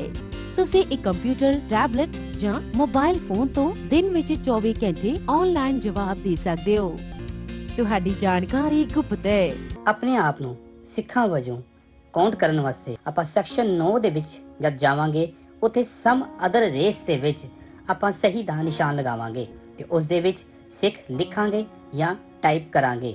ਇਸ ਦੇ ਨਾਲ ਸਾਡੀ ਸਿੱਖਾਂ ਵਜੋਂ ਇੱਕ ਅਲੱਗ ਪਹਿਚਾਨ ਸੈਂਸਸ 2020 ਦੇ ਵਿੱਚ ਹੋ ਜਾਵੇਗੀ। ਸੋ ਯੂਨਾਈਟਿਡ ਸਿੱਖ ਵੱਲੋਂ ਅਸੀਂ ਸਾਰਿਆਂ ਨੂੰ ਬੇਨਤੀ ਕਰਦੇ ਹਾਂ ਕਿ ਇਸ ਮਰਦਮਸ਼ੁਮਾਰੀ ਦੇ ਵਿੱਚ ਆਪਣੇ ਘਰ ਦੇ ਹਰ ਇੱਕ ਜੀ ਦੀ ਗਿਣਤੀ ਕਰਵਾਓ। ਬਹੁਤ ਬਹੁਤ ਧੰਨਵਾਦ ਜੀ। Are you tired of property violations, ECB court hearings wasting your time? AM Expediting Drafting and Design is the solution for your problems. AM Expediting Drafting and Design offers services that range from architectural drawings to expediting services to DOB, FDNY, and other agencies.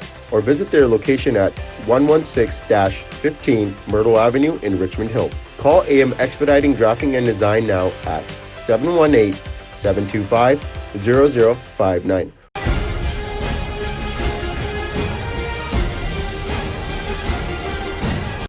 ਦਰਸ਼ਕੋ break ਤੋਂ ਬਾਅਦ ਤੁਹਾਡਾ ਸਭ ਦਾ ਭਰਪੂਰ ਸਵਾਗਤ ਹੈ। ਸੋ ਦੂਸਰੇ segment ਦੇ ਵਿੱਚ ਆਪਾਂ ਦੂਸਰਾ ਅਹਿਮ ਇਸ਼ੂ ਡਿਸਕਸ ਕਰਨ ਜਾ ਰਹੇ ਹਾਂ। ਸੋ ਉਸ ਦੇ ਵਿੱਚ ਆਪਾਂ ਵਿਚਾਰ ਚਰਚਾ ਕਰਨ ਜਾ ਰਹੇ ਹਾਂ ਇਸ ਹਵਾਲੇ ਨਾਲ ਕਿ ਭਾਰਤੀ ਸੂਬੇ ਤ੍ਰਿਪੁਰਾ ਦੇ ਚੀਫ ਮਿਨਿਸਟਰ ਨੇ ਕਿਹਾ ਹੈ ਕਿ ਸਿੱਖ ਅਤੇ ਜਾਟ ਦਿਮਾਗੀ ਪੱਧਰ ਤੇ ਨੀਵੇਂ ਹੁੰਦੇ ਹਨ, ਇਹਨਾਂ ਨੂੰ ਅਕਲ ਨਾਲ ਮਾਤ ਦਿੱਤੀ ਜਾ ਸਕਦੀ ਹੈ ਜਿਹੜੀ ਕਿ ਬੰਗਾਲੀਆਂ ਵਿੱਚ ਬਹੁਤ ਜ਼ਿਆਦਾ ਹੁੰਦੀ ਹੈ। ਸੋ ਇਸ ਉੱਪਰ ਆਪਾਂ ਵਿਚਾਰ ਚਰਚਾ ਕਰਨ ਜਾ ਰਹੇ ਹਾਂ। ਸੋ ਅਸੀਂ ਚਾਹਾਂਗੇ ਕਿ ਤੁਸੀਂ ਸਾਡੇ ਨਾਲ ਇਸੇ ਤਰ੍ਹਾਂ ਹੀ ਬਣੇ ਰਹਿਣਾ। ਦੇਖਣ ਸੁਣਨ ਲਈ ਤੁਹਾਡਾ ਸਭ ਦਾ ਬਹੁਤ-ਬਹੁਤ ਸ਼ੁਕਰੀਆ ਜੀ। ਡਾਕਟਰ ਸਾਹਿਬ ਕੀ ਵਿਚਾਰਾਂ ਨੇ ਇਸ ਮੁੱਦੇ ਬਾਰੇ?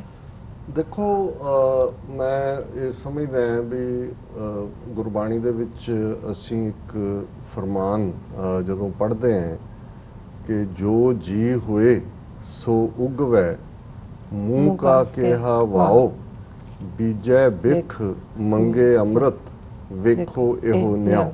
ਜੀ ਕਿ ਬਹੁਤ ਵਾਰ ਤੁਸੀਂ ਕਿਸੇ ਨੂੰ ਰਿਝਾਉਣ ਲਈ, ਕਿਸੇ ਦੀ ਖੁਸ਼ਾਮਦ ਕਰਨ ਲਈ, ਕਿਸੇ ਤੋਂ ਫੇਵਰ ਲੈਣ ਲਈ, ਕਿਸੇ ਦੇ ਕੋਲ ਚੰਗਾ ਬਣਨ ਲਈ ਮੂੰਹ ਦੇ ਨਾਲ ਜਿਹੜਾ ਉਹ ਸਿਫਤਾਂ ਕਰਦੇ ਹੋ ਜਾਂ ਮਿੱਠੀਆਂ ਗੱਲਾਂ ਕਰਦੇ ਹੋ ਜਾਂ ਮੋਮੋ ਠੱਗਣੀਆਂ ਮਾਰਦੇ ਹੋ।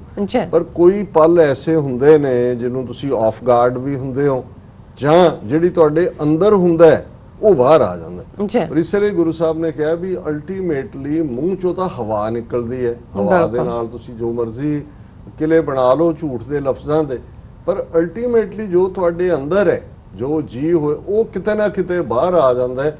ਸੋ ਗੁਰੂ ਸਾਹਿਬ ਨੇ ਫਰਮਾਇਆ ਕਿ ਇਹ ਨਹੀਂ ਹੈ ਬੀਜੇ ਬਿਖ ਮੰਗੇ ਅੰਮ੍ਰਿਤ, ਵੇਖੋ ਇਹ ਅਦਲ ਨਹੀਂ ਹੁੰਦਾ ਕਦੇ ਵੀ ਕਿ ਜੇ ਤੁਸੀਂ ਜ਼ਹਿਰ ਬੀਜ ਰਹੇ ਹੋ ਔਰ ਤੁਸੀਂ ਐਕਸਪੈਕਟ ਕਰੋ ਕਿ ਭਾਈ ਇਹਦੇ ਚੋਂ ਅੰਮ੍ਰਿਤ ਨਿਕਲੇਗਾ। ਅੰਮ੍ਰਿਤ ਜ਼ਾਹਰ ਹੈ ਜਿਹਨੂੰ ਅਸੀਂ ਇਹ ਮੰਨਿਆ ਜਾਂਦਾ ਹੈ ਕਿ ਭਾਈ ਜੇ ਜਿਹੜਾ ਮੌਤ ਨੂੰ ਜ਼ਿੰਦਗੀ 'ਚ ਬਦਲ ਦੇ।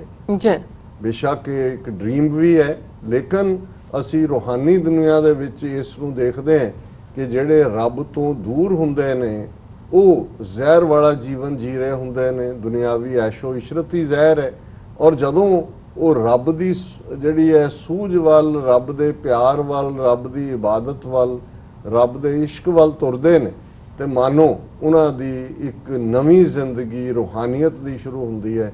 ਔਰ ਸਿੱਖੀ ਦੇ ਹਵਾਲੇ ਨਾਲ ਅਸੀਂ ਇਹ ਕਹਿੰਦੇ ਹਾਂ ਕਿ ਗੁਰ ਕੇ ਗ੍ਰਹਿ ਜਨਮੇ ਗਵਨ ਮਿਟਾਇਆ, ਕਿ ਅੰਮ੍ਰਿਤ ਛਕਣਾ ਜਿੱਥੇ ਸਿੱਖੀ ਰੋਹ ਰੀਤ ਦਾ ਇੱਕ ਹਿੱਸਾ ਹੈ ਜ਼ਿੰਦਗੀ ਦਾ, ਉੱਥੇ ਗੁਰੂ ਦੇ ਘਰ 'ਚ ਤੁਹਾਡਾ ਜਨਮ ਹੁੰਦਾ। ਮਤਲਬ ਤੁਸੀਂ ਆਪਣੀ ਸੋਚ ਛੱਡ ਦਿੰਦੇ ਹੋ, ਗੁਰ ਕੀ ਮਤ ਤੂੰ ਲੈ ਆਣੇ, ਭਗਤ ਬਿਨਾ ਬਹੁ ਡੂਬੇ ਸਿਆਣੇ। ਤੁਹਾਨੂੰ ਇਸ ਗੱਲ ਦੀ ਸਮਝ ਆ ਜਾਂਦੀ ਹੈ ਕਿ ਆਪਣੀ ਅਕਲ ਨਾਲ ਅਸੀਂ ਬਹੁਤ ਦੂਰ ਨਹੀਂ ਜਾ ਸਕਦੇ, ਜਾਂ ਅਸੀਂ ਜਿਹੜਾ ਕਿਤੇ ਨਾ ਕਿਤੇ ਡਿੱਗਾਂਗੇ।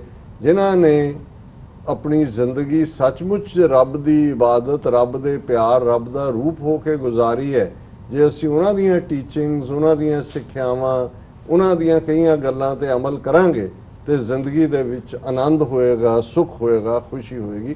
ਇਹ ਤਾਂ ਰੂਹਾਨੀਅਤ ਦੀ ਦੁਨੀਆ ਦੀ ਗੱਲ। ਪੋਲੀਟੀਕਲੀ ਵੀ ਅਸੀਂ ਦੇਖਦੇ ਹਾਂ ਕਿ ਬਹੁਤ ਵਾਰ ਵੋਟਾਂ ਲੈਣ ਦੇ ਲਈ ਜਾਂ ਪੈਂਪਰਿੰਗ ਦੇ ਲਈ ਜਿਹੜੇ ਲੀਡਰ ਲੋਕ ਨੇ ਉਹ ਲੋਕਾਂ 'ਚ ਜਾ ਕੇ ਜਿਸ ਤਬਕੇ 'ਚ ਉਹਨਾਂ ਨੇ ਜਾਣਾ, ਜੇ ਹੁਣ ਉੱਥੇ ਮਰਨ ਵਾਲੇ ਵੀ ਜਿਹੜੇ ਨੇ ਉਹ ਅੱਡ-ਅੱਡ ਥਾਵਾਂ ਦੇ ਨੇ, ਜਿਹੜੇ ਚੀਨ ਨਾਲ ਹਮਲੇ 'ਚ ਮਾਰੇ ਗਏ ਮੁਕਾਬਲੇ 'ਚ, 4 ਉਹਨਾਂ 'ਚੋਂ ਸਿੱਖ ਨੇ ਪੰਜਾਬ ਦੇ, ਕੋਈ ਤਮਿਲਨਾਡੂ ਦਾ, ਕੋਈ ਕਰਨਾਟਕਾ ਦਾ, ਪਰ ਨਾਂ ਉੱਤੇ ਬਿਹਾਰ ਰੈਜੀਮੈਂਟ ਦਾ। ਤੇ ਮੋਦੀ ਜਿਹੜਾ ਉਹ ਵਰਚੁਅਲ ਦੇ ਵਿੱਚ ਬਿਹਾਰੀਆਂ ਨੂੰ ਕਹਿ ਰਿਹਾ ਕਿ ਬਿਹਾਰੀਆਂ ਨੇ ਉਹ ਬਹਾਦਰੀ ਦਿਖਾਈ, ਬਿਹਾਰੀਆਂ ਨੇ। ਉਹਨੂੰ ਬਾਅਦ 'ਚ ਕਿਸੇ ਨੇ ਲਿਖਿਆ, ਉਹਦੇ ਹੀ ਜਿਹੜਾ ਐਡਵਾਈਜ਼ਰ ਨੇ, ਕਿ ਉਹ ਰੈਜੀਮੈਂਟ ਬਿਹਾਰ ਸੀ, ਉਹ ਬਿਹਾਰੀ ਥੋੜੇ ਸਾਰੇ ਦੇਸ਼ ਦੇ, ਲੇਕਿਨ ਕਿਉਂਕਿ ਉਹਨਾਂ ਦੀਆਂ ਵੋਟਾਂ ਲੈਣੀਆਂ ਨੇ, ਬਿਹਾਰ ਦੇ ਵਿੱਚ ਇਲੈਕਸ਼ਨਾਂ ਹੋਣ ਵਾਲੀਆਂ ਨੇ ਅਸੈਂਬਲੀ 'ਚ, ਉਹ ਆਪਣਾ ਝੂਠ ਹੋਏ ਵੇਚਦੇ ਰਹੇ। ਇਵੇਂ ਅਸੀਂ ਸਿੱਖਾਂ ਦੇ ਹਵਾਲੇ ਨਾਲ ਦੇਖਦੇ ਹਾਂ ਕਿ ਵੀ ਇਹ ਸਾਰੇ ਦੇ ਦੌਰਾਨ ਹੀ ਅਸੀਂ ਦੇਖਿਆ। ਹੁਣ ਰਾਜਨਾਥ ਸਿੰਘ ਅਜੇ 4 ਦਿਨ ਪਹਿਲਾਂ ਜਾ ਕੇ ਆਇਆ, ਚੇਚਾ ਇਹਨਾਂ ਨੇ ਯਕੀਨੀ ਬਣਾਇਆ ਕਿ ਵੀ ਉੱਥੇ ਸਿੱਖ ਟੁਕੜੀ ਹੋਏ, ਉਹਨਾਂ ਦੇ ਮੂੰਹ 'ਚ ਜਿਹੜਾ ਉਹ ਬਾਲੂਸ਼ਾਹੀ ਪਾ ਰਿਹਾ। ਉਸ ਤੋਂ ਪਹਿਲਾਂ ਮੋਦੀ ਨੇ ਡਰਾਮਾ ਕੀਤਾ ਜੇ ਫਰੰਟ ਲਾਈਨ ਤੇ ਹਾਲਾਂ ਲੇਹ ਚੋਂ ਮੁੜਾਇਆ 250 ਮੀਲ ਦੂਰ, ਲੇਕਿਨ ਉਹ ਇੱਕ ਖੁੱਲੇ ਆਡੀਟੋਰੀਅਮ 'ਚ ਮੰਜੇ ਢਾ ਕੇ ਉੱਤੇ 2 ਪਟਕੇ ਬੰਨ੍ਹ ਕੇ ਬਿਠਾਏ, ਇੱਕ ਉਹਨਾਂ 'ਚ ਸਿੱਖ ਸੀ ਕਿ ਜੀ ਜ਼ਖਮੀਆਂ ਨੂੰ ਐਡਰੈਸ ਕਰ ਰਿਹਾ ਇਹ ਦੱਸਣ ਦੇ ਲਈ, ਔਰ ਨਾਲ ਦੀ ਨਾਲ ਸਿੱਖਾਂ ਦੀ ਬਹਾਦਰੀ ਦੇ ਸੋਹਲੇ ਸ਼ੁਰੂ ਹੋ ਗਏ ਉਹਨਾਂ ਦੇ ਮੀਡੀਆ ਦੇ ਵਿੱਚ ਵੀ ਇੱਧਰ ਉੱਧਰ, ਜਿਹੜਾ ਅਕਸਰ ਇਹ ਕਰਦੇ ਨੇ ਤਾਂ ਕਿ ਹੋਰ ਸਿੱਖਾਂ ਦੇ ਮੁੰਡੇ ਜਿਹੜੇ ਨੇ ਅਸੀਂ ਮਰਵਾਈਏ, ਉਹਨਾਂ 'ਚ ਝੂਠਾ ਸੂਡੋ ਨੈਸ਼ਨਲਿਜ਼ਮ ਭਰ ਕੇ। ਹੁਣ ਇਹ ਤਾਂ ਹੈ ਕਿ ਜਿਹੜਾ ਮੂੰਹ ਕਾ ਕੇ ਹਵਾਓ, ਇਹ ਮੂੰਹ ਦੀ ਹਵਾ ਹੈ। ਸਿੱਖ ਬਹੁਤ ਦੇਸ਼ ਭਗਤ ਨੇ, ਸਿੱਖ ਬਹੁਤ ਬਹਾਦਰ ਨੇ, ਗੁਰੂ ਨਾਨਕ ਸਾਹਿਬ ਦੀਆਂ ਟੀਚਿੰਗਸ ਜਿਹੜੀਆਂ ਨੇ ਉਹ ਸਾਰੀ ਇਨਸਾਨੀਅਤ ਲਈ ਨੇ, ਔਰ ਸਿੱਖ ਕੌਮ ਨਾ ਹੁੰਦੀ ਜਿਵੇਂ ਇਹਨਾਂ ਦਾ ਆਈਡੀਓਲॉग ਸੁਬਰਾਮਨਿਅਮ स्वामी ਕਹਿੰਦਾ ਹੈ, ਸਿੱਖੋਂ ਕੇ ਬਿਨਾ ਭਾਰਤ ਰਹਿ ਹੀ ਨਹੀਂ ਸਕਤਾ ਹੈ ਸਿੱਖ, ਔਰ ਇਸ ਲਈ ਇਹ ਕਹਿ ਕੇ ਫਿਰ ਕਹੋ ਜੀ ਅਸੀਂ ਖਾਲਿਸਤਾਨ ਨਹੀਂ ਬਣਨ ਦੇਣਾ। ਪਰ ਅਸਲ ਦੇ ਵਿੱਚ ਇਹ ਸੋਚਦੇ ਕੀ ਨੇ ਜਾਂ ਸਿੱਖਾਂ ਦੇ ਬਾਰੇ ਇਹਨਾਂ ਦਾ ਓਪੀਨੀਅਨ ਕੀ ਹੈ? ਬਿਲਕੁਲ ਜੇ ਕਾਨੂੰਨੀ ਤੌਰ ਤੇ ਦੇਖਣਾ ਹੋਏ ਤਾਂ ਫਿਰ ਅਸੀਂ 15 ਅਗਸਤ 1947 ਤੋਂ ਇੱਕਦਮ ਬਾਅਦ ਜਿਹੜਾ ਅਕਤੂਬਰ ਦੇ ਮਹੀਨੇ 10 ਅਕਤੂਬਰ 1947 ਦੇ ਸਰਕੂਲਰ ਦੀ ਗੱਲ ਕਰਦੇ ਕਿ ਸਿੱਖ ਸਾਰੇ criminal tribe and a menace to the law abiding Hindus. ਇਹ ਕੋਈ ਮਾੜਾ ਮੋਟਾ ਕਿਸੇ ਅਖਬਾਰ ਨੇ ਨਹੀਂ ਲਿਖਿਆ, ਇਹ ਉਸ ਵੇਲੇ ਦੇ ਹੋਮ ਮਿਨਿਸਟਰ ਪਟੇਲ, ਪੰਜਾਬ ਦਾ ਗਵਰਨਰ ਚੰਦੂਲਾਲ ਤ੍ਰਿਵੇਦੀ, ਭਾਰਤ ਦਾ ਪ੍ਰਾਈਮ ਮਿਨਿਸਟਰ ਨਹਿਰੂ, ਉਹਨਾਂ ਦਾ ਔਰ ਡਿਪਟੀ ਕਮਿਸ਼ਨਰਸ ਨੂੰ ਗਿਆ ਕਿ ਭਾਈ ਇਹ ਜ਼ਰਾਇਮ ਪੇਸ਼ਾ ਕਬੀਲਾ ਹੈ ਤੇ ਹਿੰਦੂ ਜਿਹੜੇ ਬਹੁਤ ਕਾਨੂੰਨ ਨੂੰ ਮੰਨਣ ਵਾਲੇ ਨੇ ਉਹਨਾਂ ਦੇ ਲਈ ਇਹ ਖਤਰਾ ਹੈ। ਹੁਣ ਇਸ ਤੋਂ ਉਹ ਸਾਡਾ ਪਾੜ ਸ਼ੁਰੂ ਹੁੰਦਾ। ਹੁਣ ਬਹੁਤ ਵਾਰੇ ਹੁੰਦਾ ਜੀ ਕਾਂਗਰਸ ਐਂਟੀ ਸਿੱਖ ਸੀ, ਉਹਨੇ ਨਹਿਰੂ ਨੇ ਕੀਤਾ, ਇੰਦਰਾ ਆਫ ਕੋਰਸ ਉਹ ਸੀ, ਲੇਕਿਨ ਉਹਨਾਂ ਦੀ ਮਦਦ ਕਿਹਨੇ ਕੀਤੀ? ਨਾਨਾ ਜੀ ਦੇਸ਼ਮੁਖ ਵਰਗੇ ਲੋਕ, ਆਰਐਸਐਸ ਦਾ ਕੀ ਰੋਲ ਸੀ, ਬੀਜੇਪੀ ਦਾ ਕੀ ਰੋਲ ਸੀ, ਫੌਜ ਭੇਜਣ ਦੀ ਮੰਗ ਕਿਹਨੇ ਕੀਤੀ? ਨਵੰਬਰ 84 ਦੀ ਨਸਲਕੁਸ਼ੀ ਕਿਵੇਂ ਹਿੰਦੂ ਤਵੀ ਹੋਏ ਜਾਂ ਤਿਰੰਗੇ ਵਾਲਾ ਕਾਂਗਰਸੀ ਹੋਏ ਜਾਂ ਕੋਈ ਕਮਿਊਨਿਸਟ ਹੋਣ, ਸਾਰੇ ਹੀ ਸਿੱਖਾਂ ਦੀ ਨਸਲਕੁਸ਼ੀ ਦੇ ਲਈ ਅੱਗੇ ਸੀ। ਲੇਕਿਨ ਇਸ ਸਾਰੇ ਦੌਰ 'ਚ ਬੇਗੈਰਤ ਅਕਾਲੀਆਂ ਨੇ ਬਾਦਲ ਦੀ ਕਮਾਂਡ ਥੱਲੇ ਜਿਵੇਂ ਅੱਖਾਂ ਬੰਦ ਕਰਕੇ ਆਰਐਸਐਸ ਦਾ ਸਾਥ ਦਿੱਤਾ, ਔਰ ਅੱਜ ਤੱਕ ਵੀ ਦੇ ਰਹੇ ਨੇ। ਕਾਂਗਰਸ ਨੂੰ ਨੈਗੇਟ ਕਰਨਗੇ, ਲੇਕਿਨ ਜਦੋਂ ਆਏਗਾ ਦੇਖੋ ਜੀ ਮੋਦੀ ਜੀ ਨੇ ਉਹ ਇੱਕ ਬਿਠਾਈ ਹੋਈ ਹੈ ਮਾਈ, ਜਿਹੜੀ ਆ ਉਹ ਅਚਾਰ ਤੇ ਚਟਣੀ ਮੰਤਰੀ ਹਰਸਿਮਰਤ ਕੌਰ, ਉਹ ਕੰਮ ਕਿਤੇ ਕੋਈ ਹੁੰਦਾ ਉਹ ਮੋਦੀ ਨੂੰ ਵਧਾਈਆਂ ਦੇਣ ਤੇ ਹੁੰਦੀ ਜੀ। ਕਿਸਾਨਾਂ ਦਾ ਇਹ ਕਰਤਾ ਉਹ ਕਰਤਾ, ਬਹੁਤ ਮੋਦੀ ਜੀ ਦਾ ਧੰਨਵਾਦ।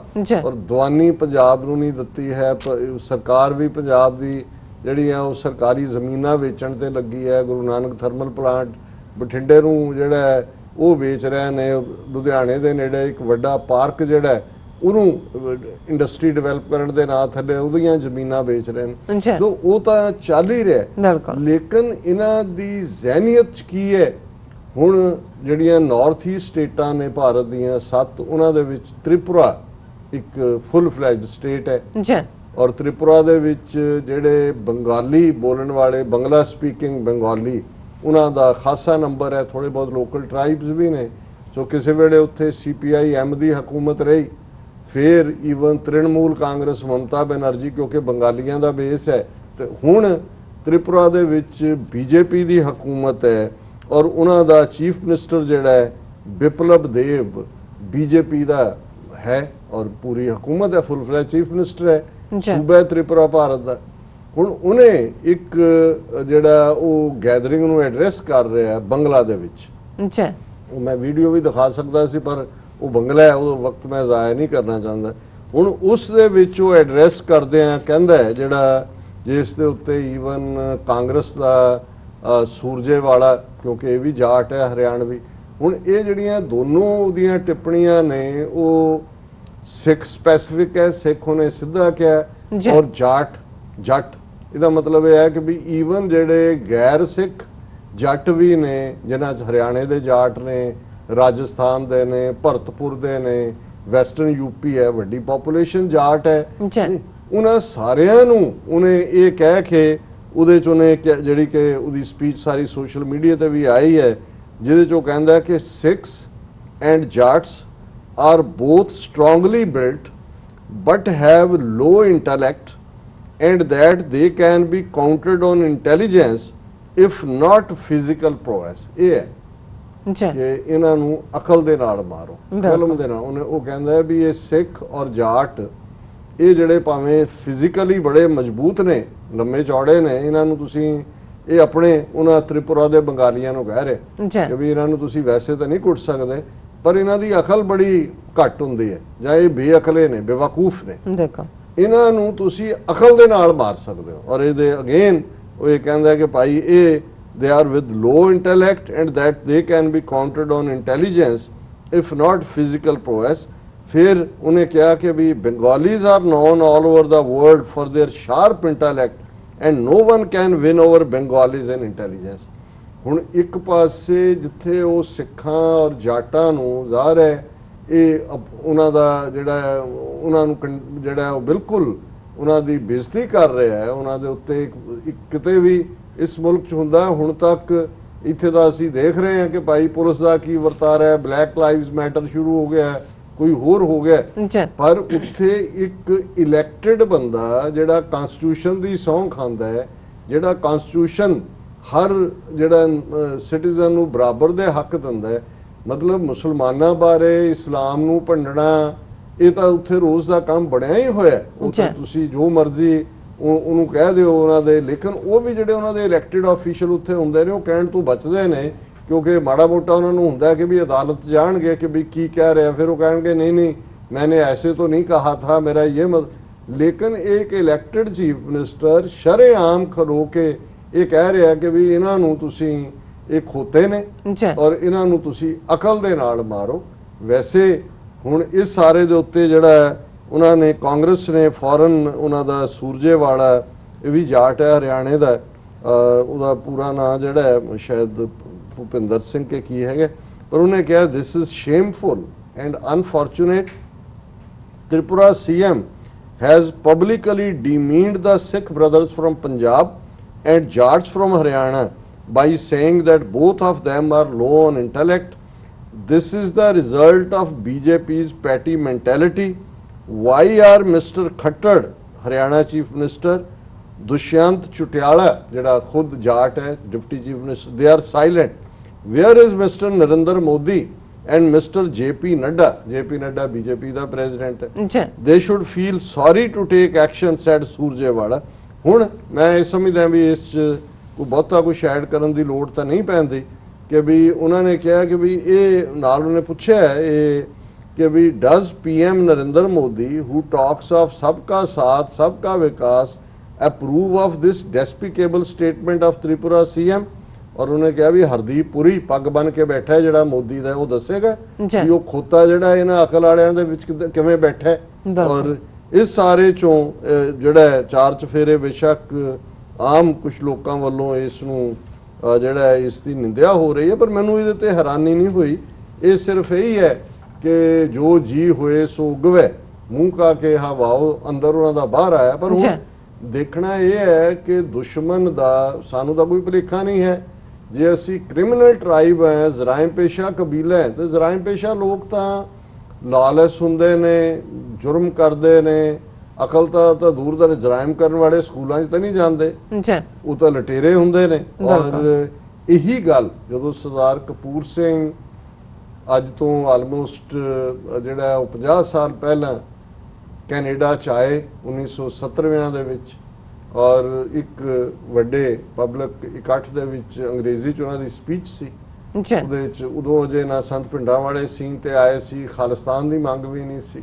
ਔਰ ਉਹਨਾਂ ਨੇ ਇਹ ਗੱਲ ਉਹਦੇ 'ਚ ਐਡਰੈਸ ਕਰਦੇ ਆ ਕਈ, ਮੈਂ ਜਿਹੜਾ ਅਕਸਰ ਕੋਟ ਕਰਦਾ ਕਿ ਭਾਈ if Sikhs won't have the political power, then your sons and their sons and their sons will be peons in the offices, chaukidars in front of Hindu-owned hotels, drivers of Hindu-owned mercenary cars, or wayside robbers, nothing more than that.